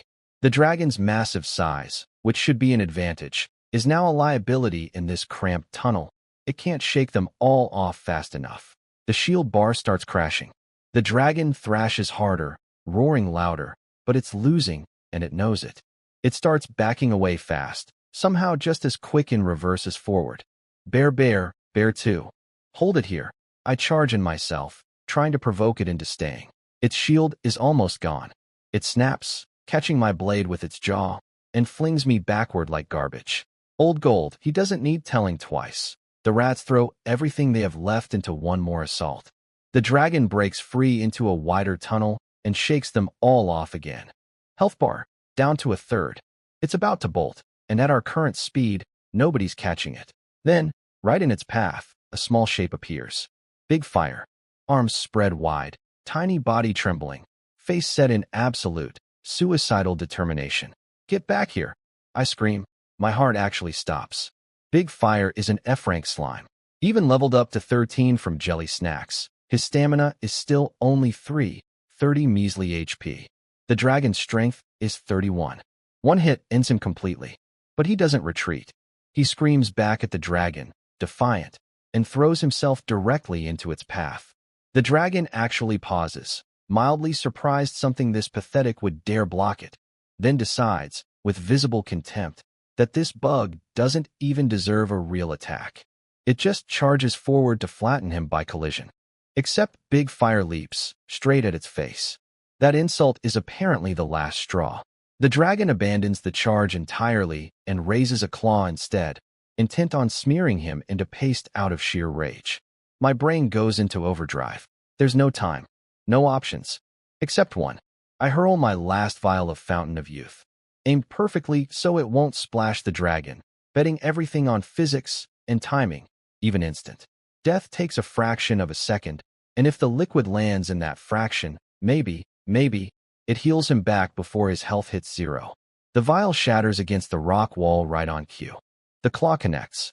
Big Fire's tiny body gets torn apart instantly, health draining to nothing almost too fast to see. But I don't blink. A drop of golden liquid lands on him. Then another. Golden light flares, and his shredded little body knits itself back together, whole again. I won the bet. And the system goes wild. Old Gold's loyalty 19. Current 100. Through fire and flood, never abandon, Gold-eating rat loyalty 49. Current 100. Gold-eating rat loyalty 38. Current 100. Gold-eating rat loyalty 46. Current 100. Bear's loyalty 2. Current 100. Bear 2's loyalty 11. Current 100. Big Fire's stand bought just enough time for the rats to circle back, and this time, every single attack lands with absolute conviction. They saw what I just did. They saw me burn my rarest, most precious resource without a second of hesitation, just to save the weakest, lowest-ranked creature in my entire roster. They don't know exactly what the fountain is, but they felt the overwhelming life force radiating off it. They understood, instantly, what it meant that I threw it away without flinching for a slime. If I do that for him, I'd do it for any of them. The dragon's health crashes to almost nothing in seconds. I see my window. Talisman, throne. Congratulations. Crimson Flame Earth Dragon successfully converted to militia. I barely register the notification. I'm already sprinting to Big Fire, and the second I confirm he's actually okay, I let out a breath I didn't even know I was holding. These slimes have had my back since day one. Low stats, sure, but unmatched in loyalty. They warned me of danger, found me an S-rank fire crystal, and led me to an SS-rank Fountain of Youth. And now Big Fire, my appointed slime leader, just stared down an A-rank dragon with literally nothing but spite and courage to back him up. Was the Fountain of Youth worth using on him? Without these slimes, I might never have found the fountain in the first place. Easy math. The newly tamed dragon trots up to me, making an embarrassingly cute purring sound, clearly trying to win me over. I pat its head, grinning. Funny how something can look terrifying as an enemy and absolutely adorable 5 minutes later once it's on your team. I climb onto its back. Let's go. Pippy Dragon. Pippy Dragon tilts its head at the name. Doesn't love it, doesn't hate it, doesn't really have a choice either way. Riding it is incredible. Wide back, smooth and fast movement. My first taste of actually having a mount, and it's everything I dreamed of. I direct it back to where it was originally sleeping, since the surrounding crystal walls looked suspiciously fancy. Scan reveals, Crimson Flame Crystal. Rank A, originally B-rank Heartstone, mutated after absorbing dragon blood. Shop value, 1,300 gold per piece. A-rank ore, the highest grade I've encountered yet, and equipment forged from A-rank materials is exactly the kind of upgrade my whole roster desperately needs. I order Old Gold's crew to start mining immediately. They clear out the vein fast, but it turns out the deposit is razor thin, just a surface layer. Total haul, 41 pieces. Decent, but not the jackpot I was hoping for. Then Pippy Dragon nudges my leg, gesturing deeper into the tunnel. There's more. Obviously, we keep going. 200 meters deeper, a second vein. 52 more pieces. 93 total now. I am living for this. The feeling of hauling sacks of cash by hand. Except it's literal magic crystal. Incredible. I ask if there's more. There's more. Of course there's more. Deeper we go. 300 meters further, a third vein. Old Gold's crew is already swinging picks before I even give the order. At 100 loyalty, they're basically reading my mind at this point. But then Big Fire starts squealing in alarm, tugging frantically at my pant leg, dragging me backward toward the exit. I trust him instantly, no hesitation. We're leaving. The moment we turn to go, a deep, ancient, bone-rattling roar erupts from somewhere deep in the mine. Pippi Dragon's legs immediately buckle, and it collapses flat on the ground. Bear, bear, bear too. The rats. Everyone freezes in pure terror, the exact same reaction we had to that murder bird 3 days ago. Yeah, there's something down there that makes A-rank dragons look small. Get up, move, unless you want to die. I slap Pippi Dragon hard, snapping it out of its panic. It scrambles up just as a wave of furious heat surges from the depths, and then my entire field of vision goes red. A wall of fire. Pippi Dragon takes one look back and bolts, full sprint, dragging everyone, bears clinging on, rats clinging on, along for the ride, because absolutely nobody has time to be polite about hitching a ride. Right now, the fire wave chases us, gaining by a hair every few seconds, scorching close enough to nearly clip Pippi Dragon's tail, and each time, it somehow finds an extra burst of speed to pull ahead again. I remember an old professor's theory about creature stats actually being a range rather than a fixed number, especially under extreme stress, and apparently that theory just got field tested on my dragon, in real time, while we're literally running for our lives. Not the time for academic trivia. Zhou Yun, I snap myself back to the actual emergency. The fire's close enough that I can feel the heat radiating off it even without contact, and our health bars are tanking fast. My Fountain of Youth supply is already gone. Used it earlier saving Big Fire. We might genuinely be done here. Then it hits me. Big Fire. He took 0 damage in the dragon's domain earlier. 0 damage from this fire wave right now too. His health bar isn't even flinching. Fire immunity. Big Fire, stretch out. I grab him and start pulling his jelly body taller, wider. He has no idea what I'm doing at first, but goes with it as his body doubles in length. I shove him behind us at the rear of the formation like a shield. It works. Our health stops dropping almost instantly. His fire immunity literally absorbs the heat wave before it can touch anyone behind him. He just needs to be big enough to fully block it. Catching on fast, Big Fire starts stretching himself even further, flattening into a thin 2-meter-tall, 1-meter-wide jelly wall. Mounted at the back of our retreat, it completely halts the damage. Cheers erupt from everyone. Pippi Dragon, the bears, the rats, celebrating the slime who just single-handedly saved all our lives. And Big Fire, instead of resting on his laurels, gestures excitedly with an idea of his own, his face still stretched flat like a pancake. I listen, and I am instantly impressed. Why didn't I think of that myself? I gauge the distance of the oncoming fire wave, then just throw Big Fire directly into it. The wave slams into him head-on, and being fully immune, he just absorbs the entire blast. No damage, no fear, total nonchalance. Within seconds, he pops back into his normal round shape, and the fire wave behind us is completely gone. Neutralized. Big Fire, you legend. I scoop him up, grinning ear to ear, the whole squad cheering along. Whatever's living down there is clearly on par with that apocalypse bird from before, and somehow, the actual hero of this entire crisis turned out to be the weakest, lowest-ranked creature on my entire roster. Still rattled, I order an immediate full retreat from the mine, no lingering. If that thing attacked once, it could easily do it again, and I'm not interested in finding out the hard way. Thankfully, nothing follows us out. Still, I order all the rats to abandon mining and return to base with me. Yes, that means losing or production, but Old Gold and his crew only get 1 life each, and no amount of crystal is worth gambling that. An hour later, the rat army arrives at base for the first time, eyes wide, exploring every corner like kids on a field trip. I watch with a quiet, proud smile. Most lords starting out can barely recruit a single militia member. For days in, and I've already got a full settlement's worth of citizens, and it's only growing. Outpost, village, town, city, nation. Eventually, maybe my influence covers the entire planet. Then, Ruhar, an ancient, terrifyingly authoritative roar rolls in from the distance. Everyone, me, the bears, Pippi Dragon, every single rat, freezes instantly. That's the same roar from the mine.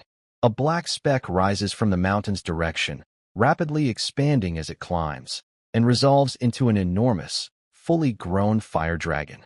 too far for my scanner to even register its stats. But logically, anything that makes the solar bird and Pippi dragon look small is operating on a completely different level. So that's why Pippi and that crystal were both connected to dragon blood, I mutter. There really is a dragon down there. Probably injured, recovering and hiding.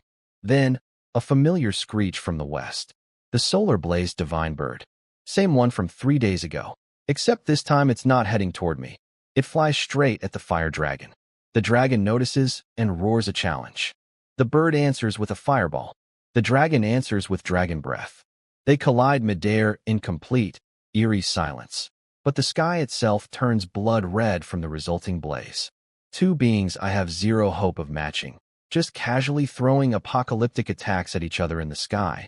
And even from this distance, the sheer force of it makes my stomach drop. The fight doesn't last long, though. Without any clear loser, the dragon suddenly bolts east, and the bird, apparently holding some kind of grudge, immediately gives chase. Within moments, both vanish completely. I stand there for a second, blinking. That escalated and resolved fast. Then a thought hits me, and my mouth actually starts watering. Dragons collect treasure. It's basically universal lore. If that fire dragon's been living in that mine this whole time, and it just left, there might be a hoard down there. A literal dragon's treasure room. Left by something on par with an apocalypse bird. If the bird's random spit is S rank, a full dragon hoard could be absolutely insane. Fortune favors the bold, I mutter to myself, grinning. The dragon's gone. The bird's gone. What exactly am I scared of right now? Let's go take a look. 1 minute later, I've got my entire squad mobilized. Treasure means competition, and competition means whoever's strongest gets the loot. I am not losing a dragon hoard to some random rival lord's lucky D-rank boar. We sprint the whole way, but the deeper we go, the more my anxiety spikes, because it's silent. Normally there's at least a little forest rustling, distant scuttling, something. This time, nothing. Dead quiet. Don't tell me someone beat me here, I mutter, pushing Pippi dragon harder. We hit the mine, still silent. We hit the tunnel, still silent. I'm fully convinced at this point that some rival squad got here first and is currently looting my treasure room. We blast through the final stretch, reach the dragon's actual lair, a massive cavern, several football fields wide, walls absolutely covered in crimson flame crystal exactly like I imagined a real dragon hoard would look. And it's empty. No rival lords. No epic gear pile. No glittering treasure mountain. Nothing. My first instinct is, someone got here before us, but the math doesn't add up. We moved fast, ran into 0 other creatures the whole way. Realistically, nobody beat us here. Which means, maybe there just wasn't anything to begin with. The dragon was probably just crashing here temporarily while injured, not its actual home base, just a pit stop. My hopes deflate in real time. Greed really does ruin the moment. Huh, I sigh, laughing at myself. The crystal walls alone are still genuinely valuable, just nowhere close to the jackpot fantasy I'd built up in my head. Resigned, I order everyone to start mining the walls, not gonna leave empty-handed entirely. Then Big Fire starts bouncing excitedly around one specific spot. Remembering he's the one who found the S-rank fire crystal earlier, my interest spikes immediately. What's up? Found something, he nods emphatically. Something buried under there? Easy fix. I wave Bear over. Dig it up. Even though Pippi Dragon technically has higher raw strength, old habits kick in and I default straight to Bear, my day 1 MVP. He digs without hesitation, plowing through loose soil in seconds. Then, something smooth and curved emerges from the dirt. Hold up, I scan it immediately. Crimson Flame Dragon Egg, damaged. Rank SSS-. Description, hatches into an infant Crimson Flame Dragon. Due to incomplete development, the damage must be repaired and proper nutrients supplied before it can hatch. I about jump 3 feet in the air. This is what every cloud has a silver lining actually feels like. An SSS rank dragon EGG, just casually buried under nothing special dirt. If I can hatch and raise this thing, it could single-handedly steamroll Earth's worst calamity beasts. The strongest known calamity monster on Earth only caps out at SS. A full rank below what this egg species is capable of, and rank gaps only widen with level. If Solar Blaze Bird and that adult fire dragon are anywhere close to true SSS, then this egg species could make even Earth's apex monsters look like background NPCs. Obviously, all of that is a future problem. Right now, step 1 is simple: get the egg out of here. Bear and Bear 2 work together to haul out the human-sized egg, and I immediately stash it in my lord's space. Retreat. Now, I order, completely abandoning the crystal mining operation. Without the egg, mining those walls was low risk. With the egg sitting in my pocket, that mama dragon is going to come back eventually, and if we're still here digging when she does, that's a death sentence. With extra steps. The whole way back, I'm paranoid out of my mind, jumping at every rustling leaf, fully expecting an enraged mother dragon to swoop and screaming at any second. We make it back to base without incident, though base defenses are a complete joke against anything dragon-sized. Still, even fake security helps psychologically. My only real hope is that my lord's space hides scent or trace, since dragons in fiction always seem to have insane tracking senses. As extra insurance, I scatter some Calamity Beast droppings along the trail. Ironic, since that survival kit item was originally meant to scare OFF unknown monsters, and now it's being repurposed to mask our smell instead. Never thought I'd actually use that. Detour to the river for a quick bath and a fresh fountain of youth refill, and by the time we get back to base, the sun's already down. Productive day overall, but base construction stalled hard. School and blacksmith are up, but hitting level 4 still needs 2 watchtowers and 20 sections of fence, eating roughly 500 wood. Even running every worker at full capacity, that's a full day minimum. I lay out tomorrow's plan and try to sleep. Except I can't. My brain just keeps circling back to the egg. Eventually, I give up on sleeping entirely, light a torch, and pull the egg out to study it properly. Hiding it from the mother dragon is one layer of safety, but there's a much better solution staring me in the face. Hatch it, convert it, and make the baby dragon mine.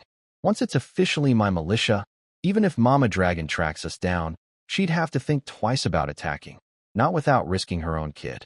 But there's a problem. The scan clearly says the egg is damaged and needs repair plus proper nutrients before it can hatch. I turn it over and over by torchlight, examining every inch. And I genuinely cannot find any damage anywhere on it. I'm stumped. The skin can't be wrong, so I must just be missing it. 2 more thorough passes over the egg. Still nothing. Then I notice my left hand feels slightly damp from touching the shell. I hold it up to the torchlight, clear, sticky goo on my palm. Wait a second. I bring the flame closer to wherever I touched, and there it is, a thin, almost invisible crack, with the same clear fluid seeping out of it. Found it. Naturally, I reach for the obvious fix. Fountain of Youth, healer of literally everything. 1 drop right onto the crack. The crack doesn't heal. Worse, the shell inside the crack starts bulging outward.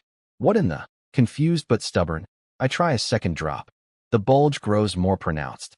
I genuinely start spiraling. Is the baby dragon's appendage pushing through the shell from the inside? Don't dragons hatch by head-butting or pecking their way out? Is this species' hatching method just different? Worse? I shake off the increasingly cursed mental images and lean in with the torch for a proper look. And that's when I realize that bulge isn't shell material at all. It's metal, same color as the egg, but unmistakably reflecting torchlight like polished steel. Oh, it's not the shell bulging. Something's buried inside the egg, and the crack is just where it's poking through. I pinch the protruding bit and pull. Barely enough grip with 2 fingers, but I manage to work it loose enough to grab with 3. From there it comes easier, and with steady pressure, more and more of it slides free. That's when I notice the detail work. Intricate engravings, a shape unmistakably resembling a sword hilt. Is there actually a sword stuck inside this egg? Only one way to find out. I commit fully, and with 1 final pull and a wet pop, an entire blade slides free, dripping in clear egg goo. Sword secured, I immediately panic dose the crack with 2 more drops of fountain water. Terrified, I just performed unauthorized surgery on an unborn dragon. Relief washes over me as the crack visibly seals shut. I scan the egg again to confirm. Crimson Flame Dragon Egg. Rank SSS. Hatching time estimate, 2,567 hours. Good news, damage repaired. Bad news, that's over 100 days to hatch. Even if I figure out how to hatch it, Mama Dragon will have torn the entire region apart looking for her egg several times over before this thing even cracks open.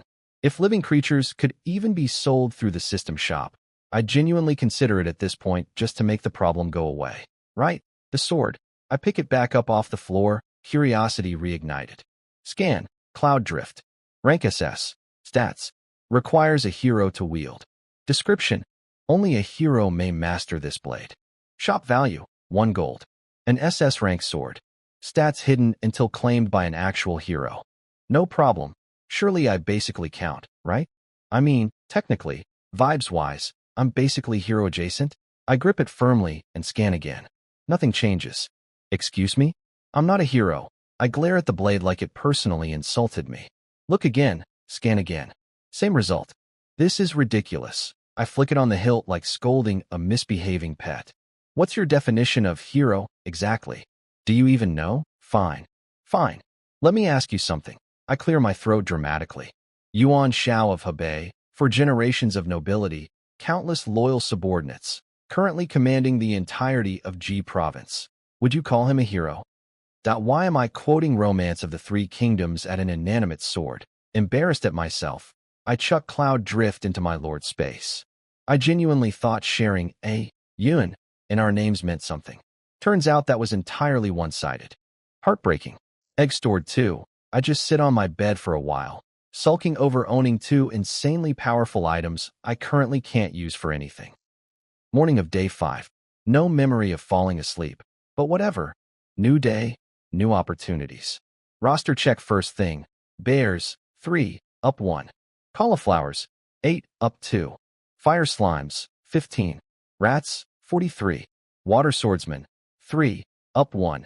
Even the A-rank crew is growing. Crimson Flame Earth Dragon, 1. Excellent across the board. On top of that, Muyu's Wood shipment lands, 700 pieces of F-rank lumber. With that kind of supply, level 4 is basically guaranteed today. I step outside into the sunrise, genuinely feeling great about the day ahead. Then I notice a shadow, directly over the sun. ROARRRR, a roar that feels like it's been carved straight into my soul. My happy sunrise smile instantly drops into pure, panic dread. I'm dead. I'm so dead. So dead. I don't speak dragon, but I don't need to. That roar is screaming pure rage, and there's only one logical reason for it. She found out the egg's gone. Worse, every precaution I took, the scent masking droppings, the careful retreat, apparently meant absolutely nothing, because she's flying directly toward MY base. No detour, no searching. Straight here. Wind kicks up as she approaches, trees thrashing wildly, my brand new buildings creaking like they're about to collapse from pure proximity stress. I sigh, look at my militia gathered around me, and just pull the egg out into the open. There's no clever trick here. No bluff. Tricking something on this level just turns angry into incinerate everything you love, and I'm not willing to gamble my entire population on a bluff. Better to hand it over honestly and hope mercy exists. The second she spots the egg, the wind immediately calms. Good sign. She lands directly above the base, her shadow swallowing the entire settlement whole, and reaches down with one massive claw to gently retrieve it. Thank you. I nearly jump out of my skin. Did she just... Wait, dragons can't talk, right?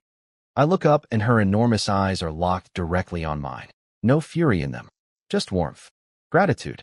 Thank you for saving my child. Okay, she's definitely communicating telepathically, because I'm hearing full sentences with zero sound coming from her mouth. My poor child was hurt because of me.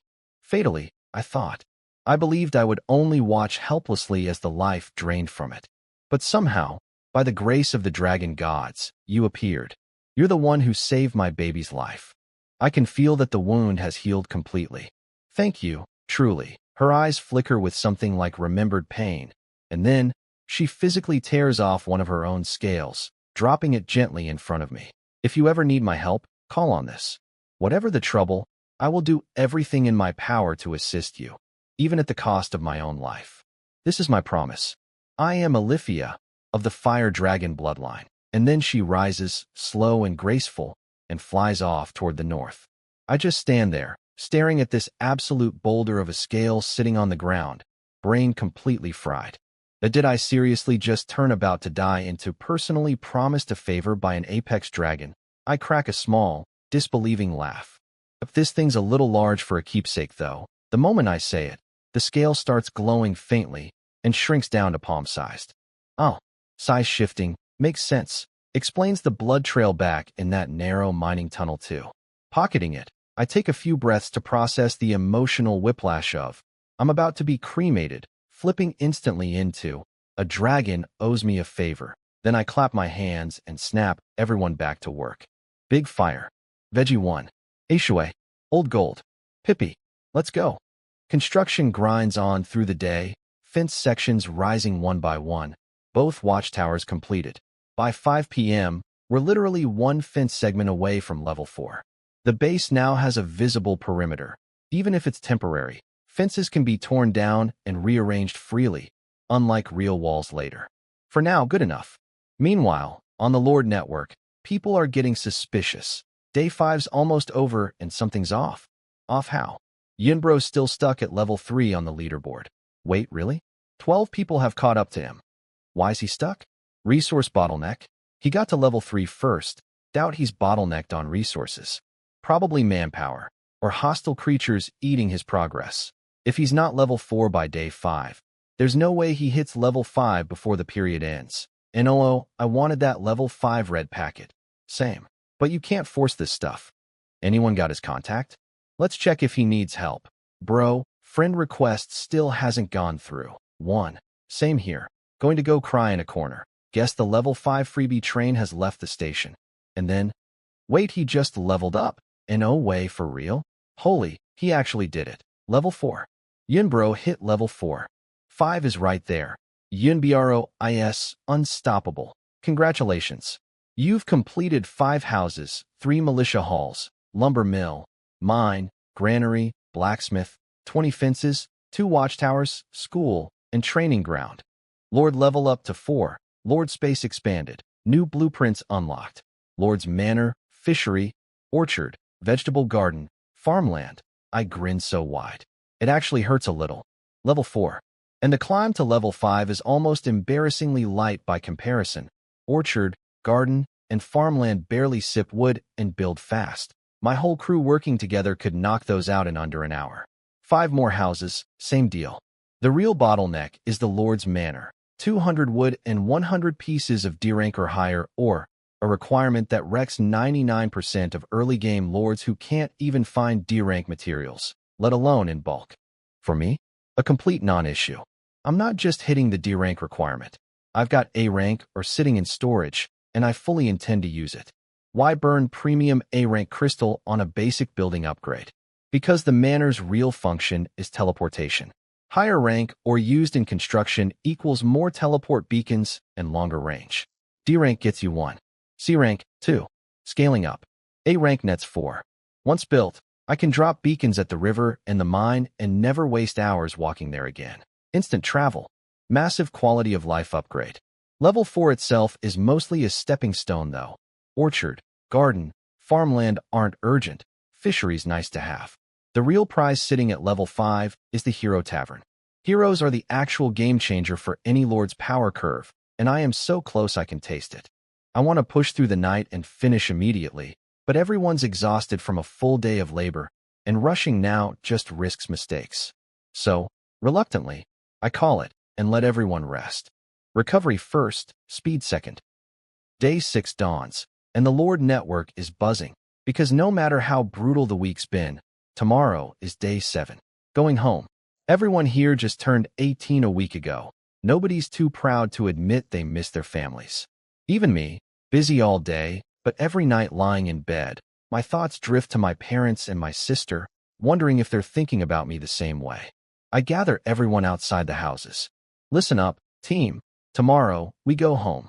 And yeah, you're all coming with me to meet my family. None of them know exactly what that means, but my excitement is contagious enough that I get a chorus of happy roars, squeaks, and chirps back. I don't even register their confusion.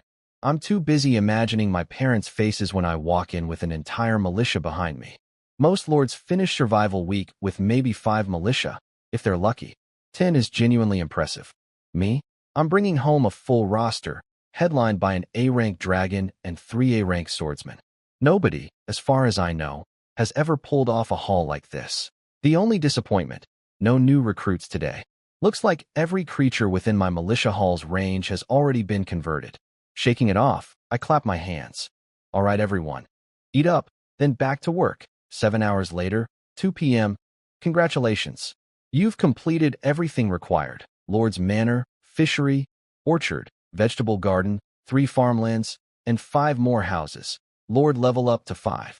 Lord space expanded. New blueprints unlocked. Hero Tavern, Jewelry Workshop, Brewery, Dining Hall, Hunting Ground. Level 5 resource red packet.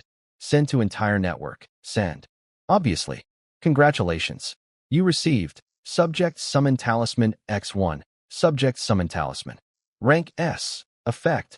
Target any species already in your roster, non-hero, and summon 1 additional member of that species, guaranteed convertible. Not bad at all. I murmur, pocketing it happily. My current roster's solid enough that I don't need it right now, but save this for when I land an S-rank or SS rank species down the line, and suddenly this talisman becomes way more valuable. Funny how my standards have shifted. A week ago, owning a single B-rank militia member would have blown my mind.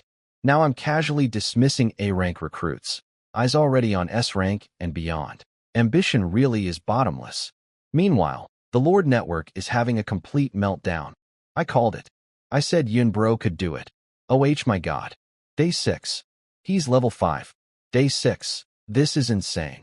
Has anyone in recorded history hit level 5 by day 6? I don't think so. I remember it always being day 7. Right at the wire, historically. Yunbro just broke the record. Broke it? He obliterated it. This is unhinged. Day 7 he might literally pull a hero. A hero. During the survival period. That's terrifying to even imagine. Once the ranking ladder opens, is he just going to dominate the entire thing immediately? We mere commoners are doomed to live in Yunbro's shadow forever. No glory for the rest of us, ever. LOL. Don't care, free red packets is free red packets. Real ones know. Once cross-realm wars open up, having a strong ally like him is worth everything. Base take. Meanwhile, somewhere else, Muyu lounges in her treehouse, smiling as the level 5 notification pings. She fires off a quick message. Big bro, riding your coattails again with this red packet. Gonna keep looking out for me, right? Everyone in the network seems thrilled about my milestone. Everyone, that is, except Leon Kuan, who's currently sitting somewhere. Expression dark as a thundercloud. Turns out Leon Kuan's, congrats, came from a much darker place than I realized. He'd just hit level 4 himself, genuinely believing he was closing the gap and might actually steal the 1 spot from me, only to get blindsided by my level 5 notification seconds later, completely shattering his momentum. I thought I had a legendary head start, he reportedly muttered to himself, devastated. And I'm still this far behind him. What I asked this guy, after a brief sulking session, he sends me a single, defeated, congrats. Meanwhile on my end, I get messages from both him and Muyu. Muyu's reaction was expected, but Leon Kuan's genuine congratulations actually catches me off guard. I reply to both, then refocus. I decide to push through and finish the Hero Tavern before sundown. Requirements: 100 wood, minimum C rank, and 100 ore, minimum C rank. Same rule as before, better materials, better building performance. C rank wood is everywhere, B rank's findable if I look. A rank wood I haven't seen yet, might just be a regional thing. I settle on B rank silver branch wood for the build and A rank crimson flame crystal for the ore. Easy choice since I'm swimming in both. I'm running low on crystal after the manor build, but no problem. I send old gold back to the mine with a teleport beacon ready to go, round trip in minutes instead of hours. The mama dragon issue is also a non-concern. She flew north, the mine's south. Zero overlap. Just before full dark, the whole team pulls together and finishes it. Congratulations. Hero Tavern successfully built. Hero Tavern, temporary lodging for wild heroes. When a hero visits, be sure to have fine liquor ready. Finally, even shrouded in darkness, this building practically glows in my mind. I send everyone to rest, but I'm not done yet. The tavern's construction materials determine how likely a hero is to even show up. and B rank wood plus A rank crystal should handle that side fine. The harder part is keeping them once they arrive. Without good liquor, a hero might wander in, get unimpressed, and immediately leave without ever signing on. Brewing my own takes 10 to 15 days minimum. Way too slow for my timeline. So, naturally, shortcut time. I post in the network. Emergency request. Need fine liquor ASAP. Name your trade terms in the friend request. Chaos erupts instantly. It's him. Catch him. Yunbro needs wine. Everyone empty your liquor cabinets now. Is he recruiting a hero already? I'm so jealous. Must be nice. Some of us are still stuck wondering when we'll get there.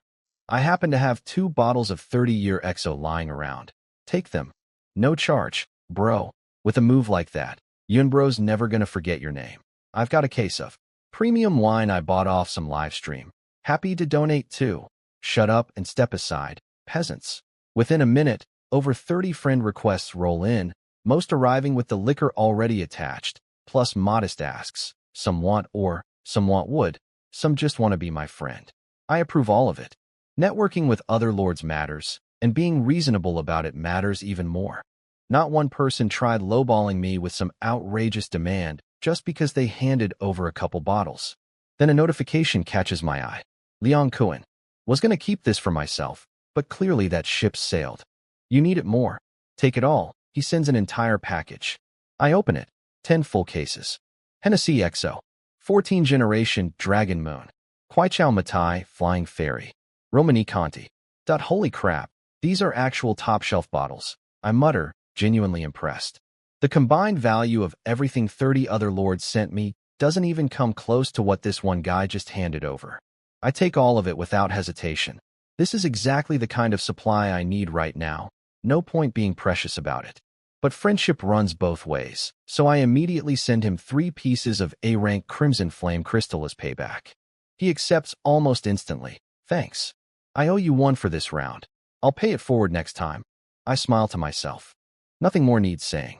I haul everything to the tavern and stock the shelves, bottle by bottle. Now it's purely a waiting game. I need sleep eventually, but wild heroes apparently don't run on a schedule. They could show up any hour of the night, my unconsciousness be damned. Which actually works in my favor. I rest, the tavern keeps recruiting, everyone wins. If I'm lucky, I think, settling into bed, there'll be a hero waiting for me the moment I wake up. Please be a good one. C rank would already be great. Ideally a healer type. Honestly, then I can finally stop burning Fountain of Youth on every scraped knee. Or a blacksmith type, so the forge actually gets some use. Buzzing with hope, I drift off to sleep. Day 7, I wake up and just spring out of bed, completely skipping my usual roster check, sprinting straight for the tavern. I need to see what showed up overnight, immediately. Before I even reach the door, I hear it. Laughter, chatter, a genuinely lively crowd inside. My heart does a happy little flip, but I keep my excitement in check, because the tavern attracts both heroes and regular wanderers. The wanderers are just bar patrons, fun to have around, but completely unrecruitable. I straighten my clothes, take a breath, and push the door open. The noise hits me immediately, and honestly, I love it. The patrons spot me right away. It's the Lord. Thank you for the wine. Genuinely amazing stuff. Morning, my lord. I smile and nod at each, but my eyes are scanning chests, specifically for hero badges. Heroes wear them as proof of rank. Higher rank means a bigger, fancier badge. Then I freeze. There, a dwarf with fiery red hair and a matching beard, badge clearly visible on his chest. C rank hero badge. Yes, internal screaming. I just wished for a blacksmith-type hero last night, and the universe apparently delivers on a 12-hour turnaround. Dwarves are basically the entire fantasy genre's blacksmithing race. This is a perfect match. He spots me looking and raises his mug with a booming laugh. Hey there, my lord. Care for a drink? Absolutely, I say immediately. Even though I'm not much of a drinker myself, sharing a toast with a potential recruit is basically diplomacy 101. As I walk over, something else catches my eye. A graceful, pale-skinned, green-haired beauty with distinctly pointed ears. Elf. And on her chest, another C-rank hero badge. 2 heroes. On day 1 of tavern operations. This is the kind of luck that shouldn't statistically be allowed to happen, and I'm not even mad about it. I sit with the dwarf first, exchange pleasantries, His name's Huishu Shihui of the Stonemer dwarf tribe. This wine's something special, my lord, he booms, draining another swig of whiskey straight from the bottle like it's water. That comment alone is basically a job application. Heroes hanging around an unaffiliated tavern are, by definition, unemployed and looking. He sets down his mug. Though, fine drink aside, fire and or are just as essential to my soul. Translation received, loud and clear. Funny you mention that, I say. I happen to have a blacksmith shop that desperately needs a real master craftsman. You'd be perfect, he laughs heartily. A master craftsman, you say? Huh. My forging skills are rather excellent, if I do say so myself. If you'll have me, my lord, I'm happy to serve. Just keep the ore and wine flowing, and 50 gold a month covers the rest. His full profile pops up automatically. Huishu Shihui. Rank C hero. Stats across the board solid, especially stamina 28. Talent. Forge mastery, minus 20% crafting time, 20% quality. Skill. Explosive hammer strike, AoE fire damage. Hero aura. 10% all stats to subjects under him. 20% if there is matching unit type. Wage. 50 gold/month, ore and wine included. Exactly the kind of solid C-rank specialist I need. I pull out the recruitment contract immediately, we sign, and, at your service, my lord. He stands, bows formally. The blacksmith is officially yours, I tell him, grinning. I'll get you proper troops to command as soon as I can. As you command. While he's bowing, I notice the elf approaching gracefully on her own. Greetings, honored lord. My name is Ellie, of the Forest Elf line. The richness of life energy in your territory is genuinely soothing to me. She pauses. I possess capable healing magic, along with the ability to accelerate plant growth and calm hostile creatures. Would I have the honor of serving you? Her profile appears, Ellie. Rank C hero. Spirit and intelligence both excellent. Talent. Whisper of Nature, 20% plant growth, minus 20% monster hostility. Skill. Forest Blessing. AoE healing based on intelligence stat. Hero aura. 10% all stats to subjects, 20% if matching unit type. Wage. 100 gold/month. A healer. A real healer. I am internally screaming with joy. With her around, my Fountain of Youth stash finally gets to stay a stash instead of a constant emergency fund. 100 gold a month is genuinely nothing for what she brings to the table. No hesitation. Contract signed instantly. Golden light. Done deal. Ellie's officially my second hero recruit. 2 heroes before lunch on day 7. I am riding an actual high right now, fully prepared to take them on a base tour and show off the settlement. Then Ellie speaks up. Won't you consider recruiting that one as well? Which one? I follow her gaze, and my pupils blow wide open. An A-rank hero badge. A-rank. I just stare. Heroes are supposed to have NO weak stats. Ellie and Huishu both clock in above 20 across the board, which is literally the C-rank entry requirement. B-rank doubles that to 40. A-rank doubles again to 80, minimum, in every single category. And this woman in the corner is sitting at level 1, with that bar already cleared. She's dressed head to toe in black, slouched in a dim corner, nursing her drink like she's actively trying not to exist. Even when both Ellie and I openly stare, she gives zero reaction, which is suspicious in itself, because A-rank spirit stat should mean she absolutely notices being watched. She's choosing to ignore us. Realistically, my odds of recruiting her are basically 0. Doesn't matter. A-rank is A-rank. I'm trying anyway. Hello. I'm the Lord here, surname Zhou. May I ask your name?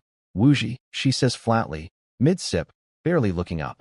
Yeah, that confirms my suspicions about how this is going to go. I take in the full look. Black hair, black coat, black skirt, black boots, and a black sheath katana resting against her chair. And I'm trying to find a conversational hook when she suddenly lifts her head. And she's stunning. Pale, sharp, beautiful, completely unreadable. If you want to recruit me, I won't refuse. A pause. But it isn't worth it. Why not? Because my wage is 1,000 gold a month. And all you'd be getting is a swordswoman with amnesia. Amnesia? She just looks at me, silent. Her profile pops up. Wuji, injured. Rank A, level 1. Strength 94. Stamina 91. Intelligence 82. Spirit 85. Speed 101. Talent. Mist Veil, 50% dodge. Equipment, Crescent Moon, Rank A. Skill, none. Unit type, none. Hero aura, none. Wage, 1,000 gold/month. Description, a legendary swordswoman searching for lost memories, likely carrying a painful past. I slap a contract on the table without hesitation. I can't help you recover your memories, but I can guarantee 1,000 gold a month, on time, every time, no exceptions. She just stares at me, unmoving, processing. Huishu leans in quietly. My lord. He doesn't finish the sentence, but the tone says it all. He thinks this is a bad deal. Ellie tugs gently at my sleeve, equally skeptical. Both of them think paying full A-rank price for someone currently missing her skills, unit type, and aura is a financial trap. And honestly, on paper, they're not wrong. A fully functional A-rank hero rarely commands 1,000 gold. An amnesiac, one definitely shouldn't. I don't care. 1,000 gold converts to roughly 10 million Earth credits. I know exactly what that number means. And I genuinely could not care less. I own a planet's worth of resources. 1,000 gold is, mine some extra or sell it to the shop, levels of trivial for me. I'm not paying for her current output. I'm paying for her ceiling. Speed 101 alone justifies it. Water swordsman running at 30 already felt untouchable. This woman is operating at triple that. She's basically not bound by normal physics at this point. After a long pause, she finally nods. I know I'm not currently worth that wage. But if you insist, I will give my absolute best. Contract signed. Golden light. Done. I leave the tavern with 3 heroes trailing behind me. Wuji, the A-rank amnesiac swordswoman. Huishu, my C-rank blacksmith warrior. And Ellie, my C-rank healer gardener. Roster growth stalled today, but 3 heroes in one morning more than makes up for it. This haul is genuinely beyond anything I expected. Last day of survival period, and I'm not wasting it. Huishu obviously takes over the blacksmith full-time, with old gold liaising on or supply and his rats training under him to become explosive hammer troopers. I am very excited to see an army of rats, wielding tiny war hammers, frankly. Ellie gets the plant garden, paired with my 8 cauliflower beasts, her perfect match, given their farming talent, training them into forest guardians, basically building myself an 8-unit healing squad. Wuji, for now, gets no assignment. No skills, no unit type, no aura to leverage yet. There's only so much I can do with her here. But Earth? Earth is going to be an entirely different story. Night falls, and as departure approaches, my chest tightens with anticipation. Mom, Dad, Sis. I'm coming home. Day 8. Return day. I wake before dawn. Kill time scrolling the Lord network. Everyone's equally too excited to sleep. And at exactly 6:59 a.m., the system speaks. 7-day survival period ending. Leaderboard rewards delivered upon return. Teleport restrictions lifting. Teleport skill. Returns you instantly to your Lord territory. Reuse to return to your anchor point. 24H cooldown. Territory entering 3-day absolute protection period. Counting down. 42. 41. 40. Golden light wraps the base. 3 days of total safety. Time inside basically freezes to a crawl. A cooldown period for new lords to decide if they actually want to keep this life or walk away and go back to being normal. I already know my answer. Home. Blackness, then light. I'm standing in the park near my house. Joggers. Distant era music. The smell of grass and flowers. I'm back. I shout at the sky, grinning, and sprint home. I climb the stairs to the 10th floor, slowing as I near our door, planning a surprise entrance. Then I notice it's too quiet. It's Thursday morning. My sister should be eating breakfast before school. My parents should be getting ready for work. Instead, silence. The shoe rack is knocked sideways. An umbrella's on the floor. Shoes scattered everywhere. This is wrong. Completely wrong. Dad? Mom? Sis? I'm home. My voice cracks with rising panic. No answer. I notice dust on the door handle. Nobody's touched it in days. My stomach drops through the floor. I unlock the door and shove it open. Empty. Trashed. Signs of a struggle. My sister's backpack, dumped on the floor, books spilled everywhere. And that detail alone breaks something in me, because she never treats her books like that. Never. It's fine. It's fine. I'm overreacting. I mutter, hands shaking as I call my dad. No answer. Mom. No answer. Sister. No answer. I run across the hall and pound on the neighbor's door.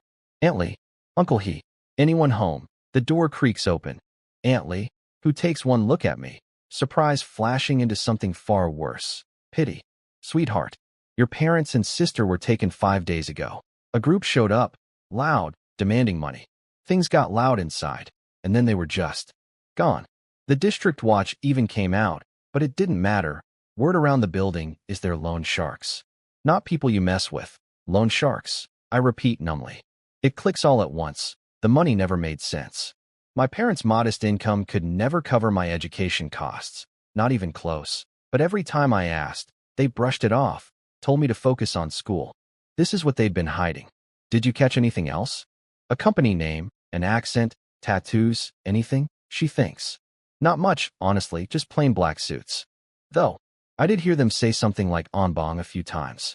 Might be the company name. I thank her and rush back inside, searching maps and records for Onbong. Nothing matches. Dead end. Calling the district watch feels pointless. If they were bold enough to drag my family out in broad daylight, they clearly aren't worried about consequences. If the authorities can't help, who can I turn to? My fist slams into the ground. Even the mayor personally visited my family, and these loan sharks just waltz in and take them? No rules apply to anyone anymore. Then it hits me. The mayor. The district watch couldn't help, but that doesn't mean the mayor can't. I don't have his contact info, but I know someone who does, my teacher. Back at school, Teacher Huang's been sitting at his desk all morning, phone ready, since today's the return day for new lords. His co-workers, including the previously smug grade director, have been treating him with newfound respect ever since news of my 130-hectare territory broke. Even unconfirmed, 3 years of straight A behavior basically makes it a foregone conclusion in their minds. This man's student is about to become a national pillar. His phone finally rings. He answers instantly, smooth as silk despite the room full of staring coworkers, and within seconds his expression shifts from calm to furious. Outrageous. Absolutely outrageous. A company called Onbong? I bet that's that debt collection agency, Ongwa Weibang. Don't panic. I'll personally reach the mayor on this. Leave it entirely to me. He hangs up, throws his coat on, and storms out with the energy of a general marching to war. Teacher Huang, where are you? The grade director starts. He doesn't even slow down. Going to commit murder. Meanwhile, I've already pulled up the company name on my phone. Ongwa Weibang Information Consulting Company, Limited, 26.1 kilometers away. There it is. Onbong was just shorthand all along. The map listings bare bones. No phone number, barely any info, but the reviews underneath are damning. Multiple people reporting violent collection tactics. One review even claims a family member ended up hospitalized. If they do that to a stranger, what's happening to MY family right now?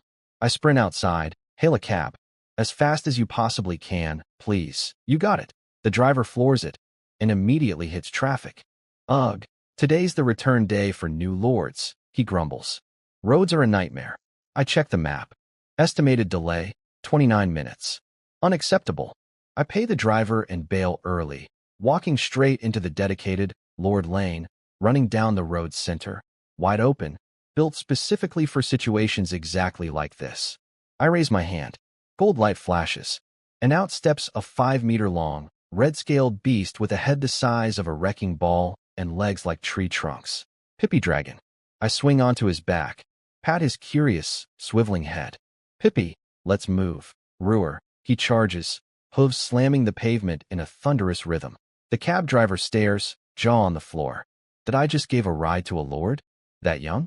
People stuck in traffic crane their necks, completely transfixed. Whoa, what an awesome mount. So cool. Must be nice being a lord. No traffic problems for them. Mommy, look, that big brother is amazing. Sweetie, that's not just any big brother. That's a lord. Lords are so cool. I want to be one when I grow up. Normally, I'd be a little embarrassed by this much attention. Not today. My brain has exactly one priority. Get to my family. And everything else just gets filtered out as background noise.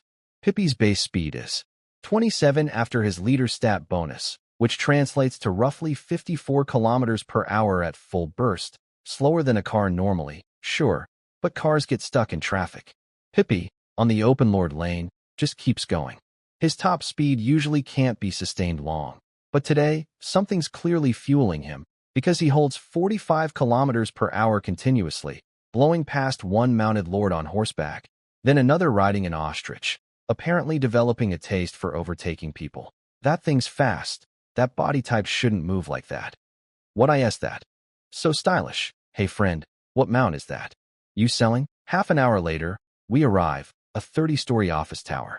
Headquarters of Ongwa Weibang Information Consulting. Let's go in, I order. Roar, Pippi answers eagerly, charging the entrance. He's never seen a building like this and is genuinely curious to explore. Security spots us immediately. Lord, sir, mounts aren't permitted inside. I don't even acknowledge them. Breakthrough. Roar, Pippi accelerates straight at the doors. The guard scrambles for his radio. Captain, Captain, Lord causing a disturbance at the front entrance. Need backup, now, crash. The glass doors shatter as Pippi plows straight through. The security team scatters back, none of them brave enough to actually approach, just shouting warnings from a safe distance that they've called the cops. Pot calling the kettle black, huh? I scoff, walking up to the front desk. Where's the general manager's office? The receptionist, visibly terrified, stammers. Do you have an appointment? An appointment. For this. Adorable. I don't even answer, just nudge Pippi's flank with my foot. The entire front desk counter explodes into splinters.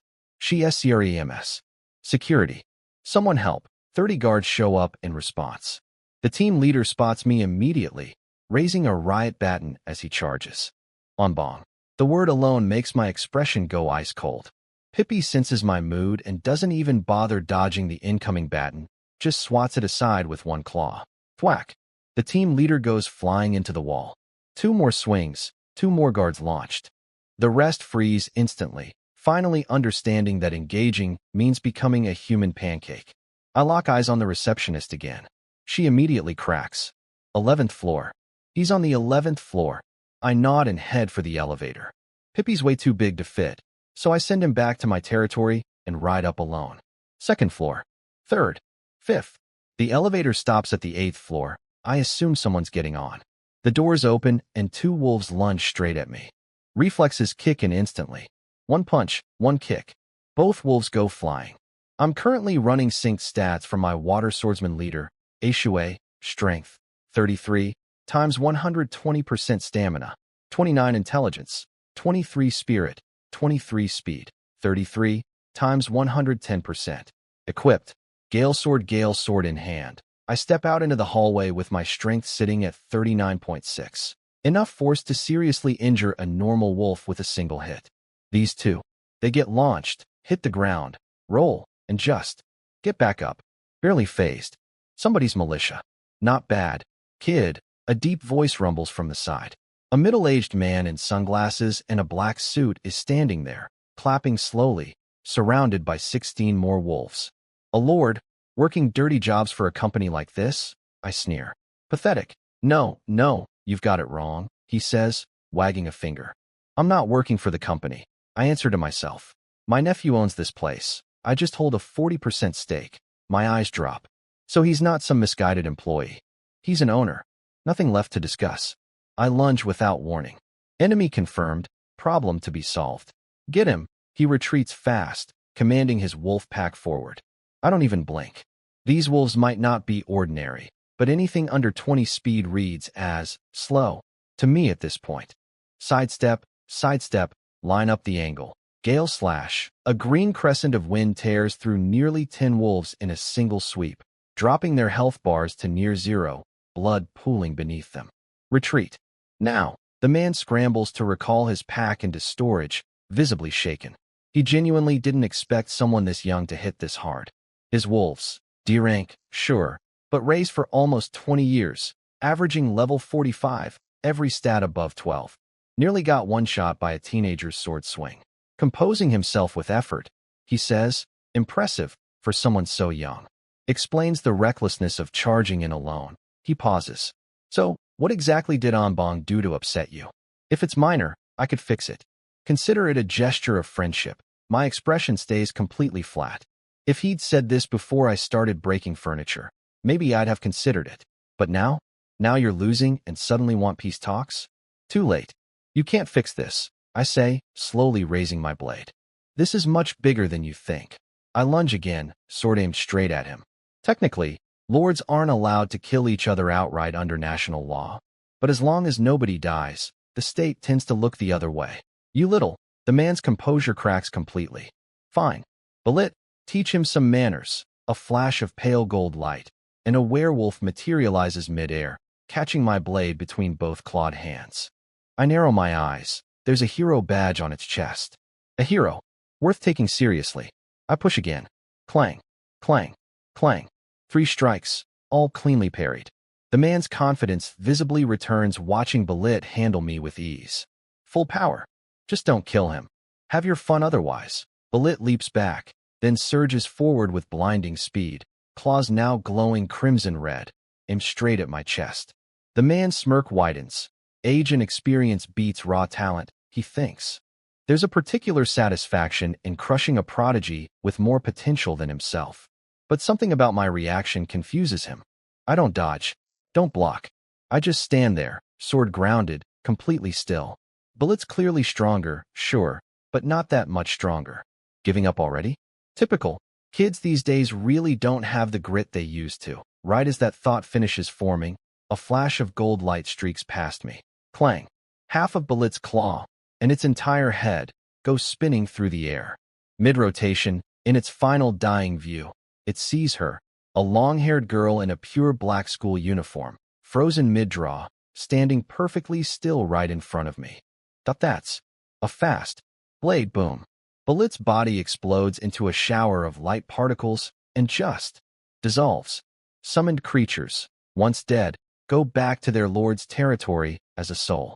Dust to dust, basically. The man just freezes, mouth open, completely stunned. I'm not interested in finishing him off. I just turn and head for the elevator, Wuji following silently. That was her first real swing since joining me, and honestly, terrifying. Based on our earlier exchange with the wolves, that werewolf's stats were roughly on par with mine, stamina at least 20. Even with Wuji's 94 strength, a single strike should only deal 94 damage, not an instant kill. Is it the sword? I mutter, eyeing her A-rank katana, Crescent Moon. That blade's clearly carrying more weight than just raw stats. The instant we step away, the man's phone rings. He answers, dazed. Old uncle, was there a young lord named Zhou Yun blocking your way? Do not touch him. Just let him through. But hello? You there? The man, caught somewhere between laughing and crying, just mutters. He's already gone up. Ding. 11th floor. The doors open to reveal a wide, grinning, chubby face. Brother Yun, right? You should have just told me you were coming. I'd have personally come down to greet you. Almost a real misunderstanding back there. Lucky I called in time. Forgot my manners. Name's Wang Xingren. This company's mine. Yours? My eyes go razor sharp instantly. I step out of the elevator. You're the one who took my family. Where are they? Wuji's sword is at his throat before I even finish the sentence. Misunderstanding. It's all a misunderstanding. He yelps, hands shooting skyward. Kidnap them? Me? I personally invited them here, very politely. Take me to them. Now, we're walked a minute down the hall to a suite, and there they are. Son, Xiaoyun, bro, my parents and sister, all alive, all completely shocked to see me. I'm equally stunned. They're not hurt. They look healthy, relaxed even, and the room itself looks like a literal 5-star hotel suite. Wang Xingren beams. See? Told you I was just being a good host. My dad notices the sword at Xingren's throat and immediately frowns. Whose daughter is this? Where are her manners? Put the sword away before someone gets hurt. Whose daughter? I mutter, vaguely amused despite everything, and tell Wuji to stand down. She sheaths the blade and steps back beside me, full bodyguard mode. Xingren's eyes light up. Actually, Brother Zhou, unless I'm mistaken, this isn't anyone's daughter at all. This is your recruited hero, isn't it? A hero? My parents and sister gasp in unison. Even non-lords in this era know the basics of hero status. Son, you really recruited a hero? Don't you need level 5 to even unlock that? Bro, you're amazing. I don't answer right away. First, I do a full physical check on all 3 of them, confirming with my own eyes nobody's hurt. Only then do I exhale. Okay, Someone explain. Why aren't you at home? Why is sis not in school? Xingren starts to answer, then defers to my dad. Brother Zhou, you tell him. He might not believe it coming from me. My dad sighs. Son, you're a big shot now. No point hiding it anymore. We took out several high-interest loans over the years to fund your education. Loans need repaying eventually, and frankly, we don't have the money. Turns out Xingren here is actually one of our lenders, but unlike the others, who just call and threaten and show up at the door, he offered flexible repayment and offered to put us up here once he heard our situation. That's why we're here. In Dad's retelling, Xingren's basically a saint. I'm not buying it. So you both stopped working? Sis stopped school. Mom shakes her head. The collectors are everywhere. If we don't pay, they go after our jobs, our workplaces. They were literally waiting outside your sister's school. There was no way to keep working or attending classes normally. And the phone? I push. The thrown-down backpack? You don't smash a phone just relocating. Xingren jumps in, taking the blame immediately. That one's on me. Should have handled it personally. Sent some clumsy staff who botched the messaging. Blame me for that. Fully. A perfectly reasonable explanation for every single red flag. Convenient. I stare at him, internally seething. This man has zero real connection to my family. Why would he go out of his way to help? If he were genuinely this charitable, the internet reviews wouldn't be a pile of horror stories. There's clearly an angle here. Sensing the tension, my dad grabs both our hands, laughing it off. It's all a misunderstanding, like I said. Come on, sit. Let's talk it through properly. Once we're all seated, Xingren claps his hands. You know, today's actually a huge day, Brother Yun's official return. My mistake for not welcoming you properly. Let me make it up. Dinner's on me. Qinghe Grand Hotel. My treat. Yes. My sister lights up immediately. I've never been there. My parents wave it off, embarrassed. Oh, we couldn't possibly. Nonsense. Xingren feigns offense. Brother Zhou and sister-in-law and I, we clicked instantly. Anything involving Brother Yun is MY business too. My dad reluctantly agrees, though he hesitates on the venue.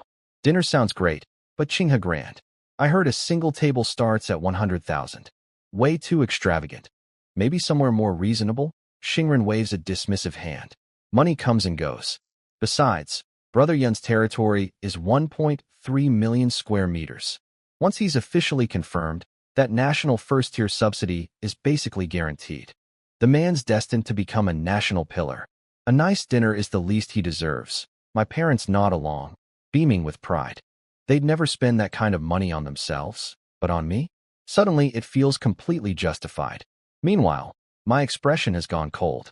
Because Wang Xingren just casually name-dropped the exact figure, 1.3 million square meters. I've been wondering this whole time what his actual angle is. Now I know. He's not after my family's debt.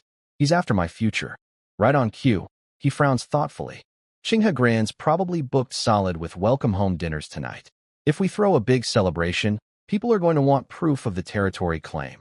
Wouldn't want some drunk guest loudly questioning it mid-meal without us having receipts. Easy fix, my dad chimes in. Son, didn't the mayor give you that testing crystal before you left? Bring it tonight, show everyone. Let them see the Zhou family deals and facts, not empty talk. Exactly, that's the spirit. Wang Xingren claps along, all cheerful agreement. And what if I refuse? I ask. Dead silence. My dad blinks, genuinely confused why I'd say something like that. Xingren's smile gets visibly awkward. He knows that question is aimed straight at him. My parents finally start picking up on the tension. They raised me. They know exactly who I am. And casually clapping back at someone has never, ever been on the menu. Xingren forces a chuckle. Brother Yun's joking around. Showing the testing crystal is nothing. Why would there be an issue? I stand up slowly, a faint, cold smile on my face. So, same question. If I refuse, what then? Or how about this one instead? My voice flattens completely. What if my territory isn't actually 1.3 million square meters at all? What if the real number is less than 1% of that? Xingren's grin strains harder. Brother Yun, come on. That's not. I'm not joking. I am dead serious right now. He goes quiet. Then, Brother Yun, whatever the actual size is, let me be clear. I bear you no ill will. I'm simply a businessman. And business is about risk and reward. A pause. Since you're being this blunt, I'll be blunt too. If your territory is just 10,000 something square meters, I'll knock 30% off your family's debt. No hard feelings. We part as friends. But if it's really 1.3 million square meters, I will personally cover every cent of your family's debt. From that point forward, I am your dog. Your whole family's dog. Tell me to go east. I won't even think about west. He delivers this last part with absolute conviction, practically frothing with sincerity. My parents and sister are floored. In their eyes, this guy's a wealthy, powerful businessman. And he's volunteering to be our literal servant? Not interested, I say flatly. You're a debt-collecting lapdog. You don't get to negotiate terms with me. You think too highly of yourself? If my family weren't sitting here safe right now, do you really think I'd be having a calm conversation with you? You parade around acting like you're helping my family while actually kidnapping and detaining them, holding them as collateral, waiting to see which way the dice land. If my territory really is 1.3 million square meters, sure, you'd be thrilled, best investment of your life. You'd happily play the loyal dog. But if I'm a fraud, some nobody lord with a territory the size of a postage stamp, you'd flip instantly and demand every cent back, room and board included, with interest. My parents' faces drain of color. Unprompted kindness from a stranger is rarely innocent. They'd suspected something was off from the start, but Xingren's charm offensive had slowly worn down their guard over the past few days. Now, hearing it laid out plainly, the picture's crystal clear. If I'd shown that crystal and revealed a tiny territory, none of us would have walked out that door today. Xingren starts clapping, almost admiringly. My approach was clumsy, sure, but most people fold under that kind of pressure anyway. You didn't. You called it instantly. Genuinely impressive, for a lord. But that's where it ends. If you really had 1.3 million square meters, showing the crystal would cost you nothing. The fact that you won't means you're scared, which means the whole 1.3 million story is a lie. Am I wrong? I stay perfectly calm. And if you're not, I'm curious what you'd actually do about it. He shakes his head. Kid, you're brave, but naive about how this world actually works. You think I'd let you up here without a backup plan? You don't really think my line of work runs on decorative security guards who do nothing but eat lunch, do you? He claps twice. Footsteps thunder down the hallway. The door creaks open. A wall of black suits floods the doorway. He lights a cigar, leaning back with total confidence. I have one flaw. I'm curious by nature. The more you refuse to show that crystal, the more curious I get. Today, you're showing it. One way or another. Daddy, my sister, not fully understanding but absolutely sensing the danger, shrinks behind my father. My dad grabs my visibly tense mom's hand, pulls my sister behind him, and starts to rise, ready to argue. I step in front of him first. Wuji, a black blur. By the time I blink, she's already sheathed her blade. A split second later, every single black-suited man behind Xingren erupts with a diagonal slash from shoulder to hip. AAGH, GH. The entire intimidating wall of muscle, fully upright a heartbeat ago, collapses to the floor in unison. Xingren's cigar slips from his fingers and hits the carpet. His face has gone completely blank with disbelief. You? How is this even? I kick him aside without another word, turn back to my family. Let's go home. My sister nods hard, eyes finally bright instead of scared. Walking out, the hallway is still packed with black suits, but with me leading the way, they scramble to clear a path, pressing themselves flat against the walls like they're trying to merge with the architecture. We walk out unopposed, heading toward the bus stop to go home, when sirens start blaring. A flood of police cars pulls up. I count at least 50. My parents tense up instantly. Did they call the cops on us? For hurting people? My expression goes serious. Did the loan shark mafia really have police pull strings too? Then the doors open, and the relief hits instantly. It's my teacher, Mr. Huang, and right behind him, the mayor. A full squad of armed district watch officers spill out after them, falling into formation. Mr. Huang spots me and closes the distance in 3 long strides. Is everyone okay? Did you actually get them out? I nod, smiling. Went pretty smoothly, actually. Don't pretty smoothly me, he scolds. You were reckless. Those people aren't to be messed with. You should have waited for backup. What if something had gone wrong? Genuinely touched, I nod. You're right, teacher. My mistake, he sighs, shaking his head. You always cave this fast when you're wrong. It's impossible to actually stay mad at you. The mayor chuckles. Knowing one's mistakes and correcting them. That's basically the whole point, isn't it? Scolding becomes irrelevant after that. He glances at the building. Though it seems Director Gua made the trip for nothing. Hardly a wasted trip, says a tall, refined-looking man stepping forward. Director Gua. I've wanted to shut down these illegal collection rackets for ages. Just needed the right trigger. Between the mayor's involvement, their collusion with local district watch, and a confirmed kidnapping. This is exactly the cleanup opportunity I've been waiting for. He turns to me. And unless I'm mistaken, you're the prodigy lord with a 1.3 million square meter territory? No wonder the mayor personally showed up. Even I rarely get FaceTime with him this easily. And the second he heard about you, he insisted on coming himself and pulling in our elite unit. Some people really do have all the luck. Mr. Huang's face goes visibly uncomfortable at this. He leans over, whispering nervously. The testing crystal. Everything went fine with that, right? His heart is absolutely racing. His ability to even see the mayor today rests entirely on my territory claim. If the actual measurement comes back wrong. I smirk slightly. There was a small hiccup. His face drains of color instantly. The exact disaster he feared, manifesting in real time. And of course, despite trying to whisper, the mayor catches it. Something wrong with the testing crystal? Director Gua's attention snaps over too. Mr. Huang's mind goes completely blank. His entire reputation, my family's safety, the mayor's credibility, all of it hinges on this number being real. He exhales, resigned. I show it. Whatever happens, he's decided to face it head on. And as my homeroom teacher, take responsibility for shielding me as much as he can. It's the last thing he can really do for me here. Now, I ask. Now. All right, since he's asking, I comply. Even though personally, I think this isn't exactly the ideal venue. A flash of white light, and the testing crystal materializes in my hand. When the mayor first gave it to me, it was clear. Now, it's glowing gold, proof it's already been activated once. I read the displayed number, sigh dramatically, and say, only 10 million square meters, huh? Then I freeze. Wait. What? 10 million? I blink hard, staring at the crystal again, certain I misread it. It still says 10 million square meters. Crystal clear. No mistake. Director Gua, usually composed and dignified, actually stammers. Wait. Didn't we say 1.3 million? How is it? My parents and sister are equally frozen. 7 days ago, I told them 1.3 million square meters. When I said, small hiccup, a minute ago, they assumed the real number had shrunk, and their hearts had just dropped through the floor. Instead, the actual figure isn't smaller. It's nearly 8 times bigger. The mayor snatches the crystal out of my hand before I even register the motion.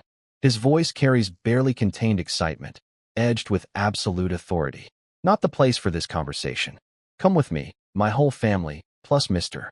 Huang, pile into the mayor's car. Wuji gets sent back to my territory for now. The drive is completely silent. The mayor doesn't say a word, which means nobody else dares speak either.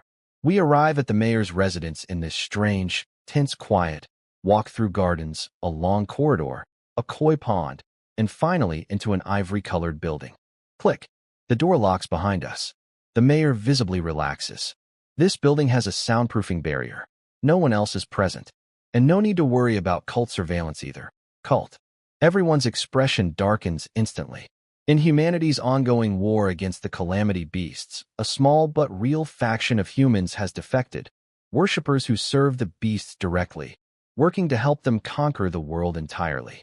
To them, powerful or high-potential lords are the single biggest obstacle to their goals. Established lords are usually too strong to target safely, which makes rising prodigies like me the obvious priority. And beyond that, they're known for senseless, ritualistic violence against ordinary civilians, harvesting blood, bone, and organs for their altars. That's the part that makes even non-lords go pale at the mention. The mayor, noticing the sudden tension, laughs and sets the testing crystal down on the center of the table. Why so serious, everyone? A result like this should have us celebrating, not panicking. The crystal gleams gold, 10 million square meters, glowing in dark gold text. Everyone's faces light up, even Director Gua and Mr. Huang. 10 million square meters. That's genuinely unheard of, Director Gua says, odd. Has to be a global first, the mayor smirks. Drop the has to be. It is a global first, Mr. Huang. barely containing himself, asks, "So, the first-tier subsidy is locked in, right?" "There's a problem with that," the mayor says, shaking his head. "Actually, a pretty big one. The first-tier subsidy is officially impossible for him to receive." "What?" My parents panic instantly. "That can't be right," Mom blurts. "Didn't you say 1 million square meters guarantees first tier? How does 10 million suddenly not qualify? Whatever's missing, tell us, we'll fix it," Dad adds frantically. "It's not about missing anything," the mayor says, still shaking his head. "It's that national law specifies any lord whose territory exceeds 5 million square meters automatically qualifies for the special tier subsidy instead." "A what tier subsidy?" My parents freeze. "That sounds like it's somehow above first tier." Mr. Huang's brain short-circuits too. He's taught for years and never once heard of a tier above first. Director Gua bursts out laughing. "Mayor, come on, don't just casually drop bombs like that. I was holding in a laugh the whole time." The mayor finally cracks, seeing my parents and Mr. Huang's blank stares. Sorry, I was just too excited, had to throw in a little joke. But the special tier subsidy is real for territories over 5 million square meters. It's just kept quiet because the government genuinely never expected anyone to actually hit that threshold. "So, the subsidy is happening?" my parents ask, still bracing for bad news. "Completely," the mayor reassures. "The crystal's already in my hands. I'll personally push the paperwork through. Expect it by tomorrow afternoon at the latest." "That fast?" My parents are stunned. Every article they'd read online estimated subsidy processing at a month minimum. "Of course it's fast," Director Gua says. "Your son just registered the single largest known territory on Earth. Calling him a top national protected asset wouldn't be an exaggeration. People at this level get expedited treatment as a matter of course." My parents clutch each other's hands, visibly overwhelmed. After years of crushing debt, still owing over 200,000, the idea of this finally lifting nearly has them shouting with relief right there at the table. They manage to hold it together, barely, given the company. Mr. Huang's practically vibrating. His student, the single greatest Lord Prodigy in recorded history. He starts mentally rewriting his entire life's purpose around having taught me, picturing my future as humanity's defender against the calamity beasts. Then he remembers the loose thread. "Wait, earlier you mentioned a hiccup with the testing crystal. What was that about?" Before I can answer, Director Gua jumps in. Obviously, he was setting up a surprise. Classic misdirection, the mayor laughs along. A surprise indeed. 1.3 million was already incredible, and the real number is 8 times bigger. If that's not a surprise, what is? Everyone laughs along. I laugh too, but mine's a little forced. Because the truth is, that wasn't a dramatic setup. The crystal genuinely glitched. I'd actually wanted it to measure my full planetary territory, but apparently the crystal caps out at 10 million square meters. Once it hits that number, it just stops updating, no matter how much real territory exists beyond it. And since every nation on Earth treats the crystal's reading as absolute ground truth, my actual planet-sized territory is now, officially, 10 million square meters. Nothing I say changes that. 0.10 million it is. Then, I think, internally shrugging. The maximum reward tiers already maxed out anyway. Doesn't change anything for me practically. I quietly abandon any plan to clarify the real number. "So, can we go home now?" Dad asks, eager to finally celebrate properly. "Absolutely not," the mayor says immediately. "Not just no on going home. All of you need to stay here, in this residence, for at least the next 2 days. That includes Teacher Huang and Director Gua." Director Gua nods like he expected this. Mr. Huang gets it instantly and explains to my parents. Zhou Yun's status has fundamentally changed now. He showed that crystal publicly, even briefly. That's exactly the kind of exposure cult elements watch for. Staying here is the safest option. Plus, as witnesses to all this, we'll all be getting background checked by the state too, the mayor confirms. Procedure aside, this calls for a real celebration. I'll have a couple tables set up here in the White Jade Pavilion. Modest setup, but the food and drink will be top quality, I promise. Modest turns out to mean low headcount, extremely high status. Beyond the mayor and Director Gua, we get the deputy mayor, the head of education, the finance director, the commerce director, basically every department head in the entire city, crammed into one small banquet. My parents and Mr. Huang are visibly losing their minds with nerves. These are people they've only ever seen on the news. But surprisingly, none of them act stuffy or formal. They're warm, casual, calling my parents, brother Zhou, and sister-in-law like decades-old friends. A few drinks in, my parents relax completely. My dad, sober for nearly 20 years, gets absolutely wasted. My mom, who never drinks, downs several full glasses of wine. My sister, sober but thoroughly spoiled with gifts, sits grinning behind a pile taller than she is, stars in her eyes. Mr. Huang, predictably, can't hold his liquor either, and ends up face down on the table muttering, "Thank you, director. I'll work hard. Won't let you down." Hick. We all wake up the next morning. I finally get real time to talk with my family, telling them everything from the past 7 days. When I summon Big Fire, Bear, Veggie 1, and Aishui to introduce them properly, my parents are visibly nervous around them. My sister, on the other hand, is instantly delighted and wants to play. That afternoon, the mayor brings official confirmation. My special tier subsidy is approved. 1 billion gold credits, landing in my account. My family will also be relocated to the capital, housed in the Forbidden City, with treatment equal to top national officials. My parents and sister are completely speechless. Overnight, their entire world just changed. But I can't fully enjoy it, because the mayor hands me something else, a golden token. Tomorrow's your trial day. This is your trial pass. It grants you direct access through the Golden Corridor. A senior lord will personally escort and protect you throughout. If you run into trouble, ask for help immediately. Don't try to be a hero.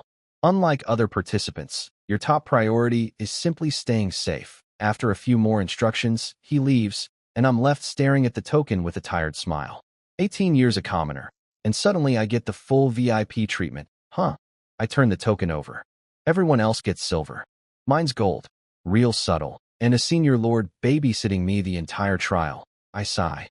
If they're intervening at the first sign of danger, is this even a real trial anymore? Might as well call it playtime. Still, I'm not exactly fragile either. The calamity beasts in this trial are a huge part of my plan. My militia and heroes desperately need real combat XP, and I'm not about to let government babysitting deny them that. 11 p.m. While normal people sleep, the official national 2026 Lord Network is buzzing. Trials tomorrow. I'm panicking. Same. Everyone's panicking. Relax. First real fight against a calamity beast. Being scared is the normal reaction. I'm chill though. Got our circle's top dog backing me up. Should be smooth sailing. Wait. You snag Goddess you? Yep. Cheater. Absolute cheater. Hey, it's officially sanctioned. Go get your own, if you can. Who's God Su? Oh, you're not in our circle, fair. God Su's our one. Hit level 5 on day 7. A genuine prodigy. Wait. Day 7. Did I read that right? Yep. Want to join the God Su fan club? We're recruiting. Nah, I'll stick with our circle's Brother Yin. Brother Yin? Who's that? Some random nobody comparing himself to God Su. LOL. What a basic name. Sounds like some no-name from the gutter. Yeah. Brother tier doesn't even compare to God tier. Brother Yun is our circle's one. He hit level 5 on day 6. What are you guys even talking about? Lying without even trying. God Su's day 7 level 5 was already the ceiling. Day 6. Sure, buddy. Funny how this amazing guy never even shows his face if he's so legendary. We've gotten 2 red packets off Brother Yun. Level 3 and level 5. What exactly are you questioning? Brother Yun saved my actual life. Watch your mouth. He's never done anything to you. He's just low-key, doesn't like attention. Doesn't mean he's not strong, understand? Oh, big talk. Guess we'll see tomorrow at the trial then, won't we? The argument escalates fast enough that a moderator just mutes the whole chat. Silence falls across the network. Meanwhile, in a private courtyard residence in the capital, Su Qingxue lies in bed, phone in hand, staring at the now-muted chat, muttering to herself. Brother Yun, hit level 5 on. Day 6. If this many people are saying it, there's a real chance it's true, but her brow furrows, irritation creeping in. Someone outleveled me. My territory's 1.24 million square meters. S- quality rating. How does some random Brother Yun outpace me? She sits up sharply, voice sharpening with competitive fire. Brother Yun, is it? If you're really that good, you'd better show up for tomorrow's Trial. Let's see exactly what you're made of. Next morning, I show up at the Awakening Center with the other lords from my city. Except my entourage is a little bigger than everyone else's. Mayor, deputy mayor, and 2 full district watch squads under Director Guo personally. People are staring hard. Honestly, I find it a bit much myself. The mayor's reasoning. Cult threats are everywhere and unpredictable, so no risks. Fair enough. I'm not exactly eager to bump into cultists either. 7 a.m. The teleportation circles fire up. Trial tokens grant access. Family members, up to 3, get viewing access to the spectator platform. My parents and sister head to a separate gate. I get teleported into a vast, sandy plain. About a kilometer out, a concrete spectator platform sticks out of the landscape. Probably where my family's watching from. Can they even see me from there? While I'm thinking that, I sidestep instinctively, and a hand swipes empty air right behind me. Whoa, nice reflexes, friend. The guy says, surprised. What's up? I ask flat. He points ahead. Just letting you know it's time to head in. Ah, thanks. Got distracted, slightly embarrassed. No worries. He grins, instantly familiar. Zhonglei, by the way. You, Zhou Yun. Zhou Yun, wait. Brother Yun? Your brother Yun, he nearly screams it. Heads turn instantly.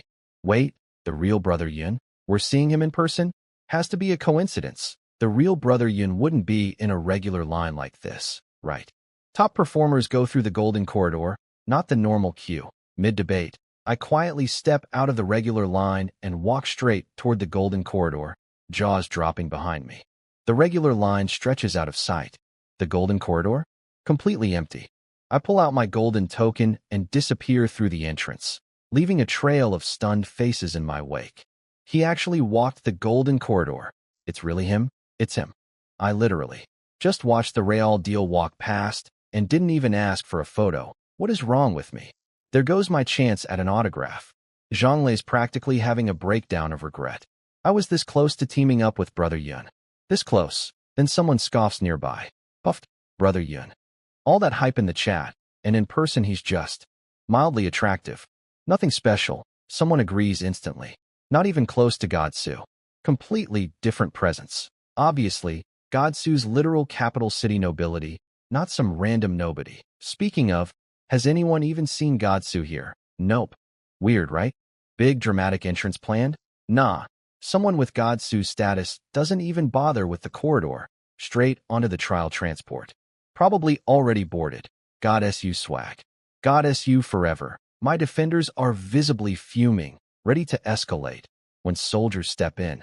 Please keep it quiet. No shouting. Argument defused before it could properly ignite. Right through the golden corridor, a stunning woman in a tight black leather suit, high ponytail, greets me. Zhou Yun, correct? I'm Gu Mingru, commander of the 1st Brigade, 4th Armored Division. Call me Sister Gu or Commander Gu. I'm personally responsible for your safety throughout this trial. Questions? I shake my head. The mayor already told me a senior lord would be assigned, so this isn't a surprise. She nods. Then let's board. Questions can wait till we're airborne. Boarding means a Calamity Beast armored military helicopter. A normal chopper reinforced with plating made from harvested Calamity Beast hides, bones, and cores. Only these can safely fly lords into trial zones. Inside, someone's already seated, a strikingly beautiful, very cold-looking girl. She glances at me once, then turns straight back to the window, apparently uninterested. Except internally, her brain is going absolutely haywire. If he's on the same flight as me, this has to be that Brother Yun guy. Huh, he's better looking than expected. Beat. Should I say hi first? No, he's my rival. Saying hi first makes me look weak. Beat. Fine, he should greet me first. Beat. A whole second's passed, and he hasn't said anything. Is he ignoring me on purpose? Beat. Wait, is he looking at me right now? Beat. Is something wrong with my outfit? Beat. He stopped looking? Seriously not going to say hi? That's so cold. Unbelievable. I settle in and notice a man in matching black leather lounging in the corner. Eyes shut, clearly napping, or pretending to. My guess, the senior lord assigned to Ice Queen over there. Gu Mingru, also seated now, starts the briefing. Before we drop in, quick overview. Today's trial site is a buffer zone city called Mengshan. It was cleared once already this past month, So current threat level should be mostly F rank, mostly level 1, new spawns. The real challenge isn't strength, it's numbers. Should be manageable for anyone who hit level 5 during survival week. That said, don't get cocky. The lounging man sighs and picks up the explanation without opening his eyes. Kill Calamity Beasts for merit, tradable for building materials, Calamity Beast gear, even evolution stones.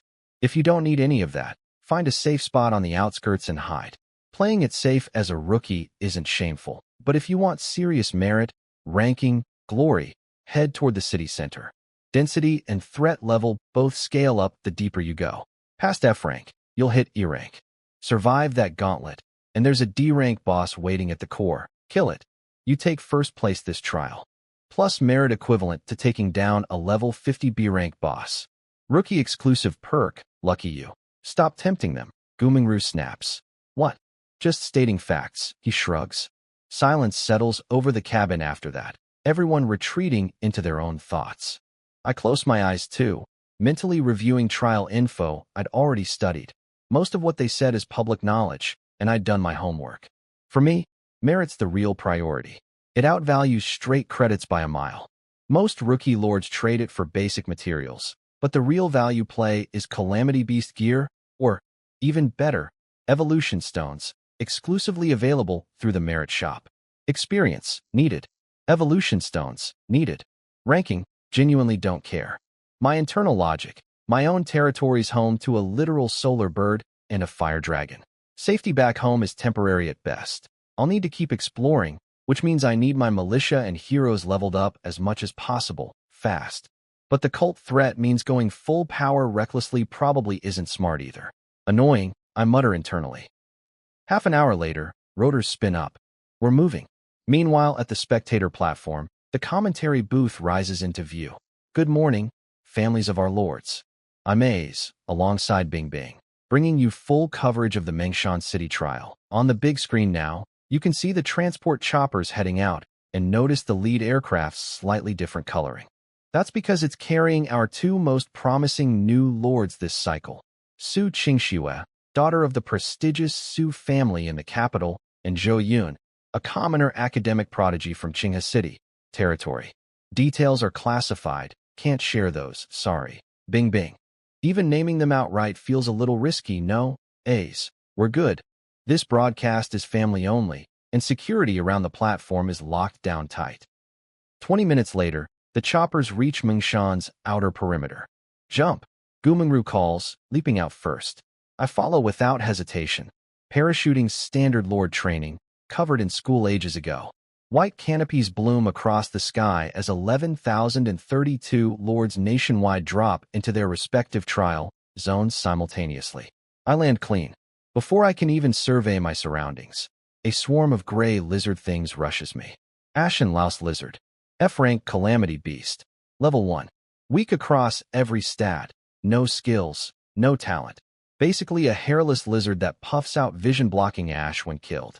Perfect timing, I mutter, completely calm, raising a hand. Pippi Dragon materializes in front of me. There's an iron rule with XP gain. The more visually similar the killer is to the target, the more XP earned. Pippi's body shape is over 70% similar to these lizard things, just way bigger. Ideal matchup. Roar, Pippi's thrilled to be summoned, until he spots the swarm of ugly gray lizards charging him, and his good mood evaporates instantly.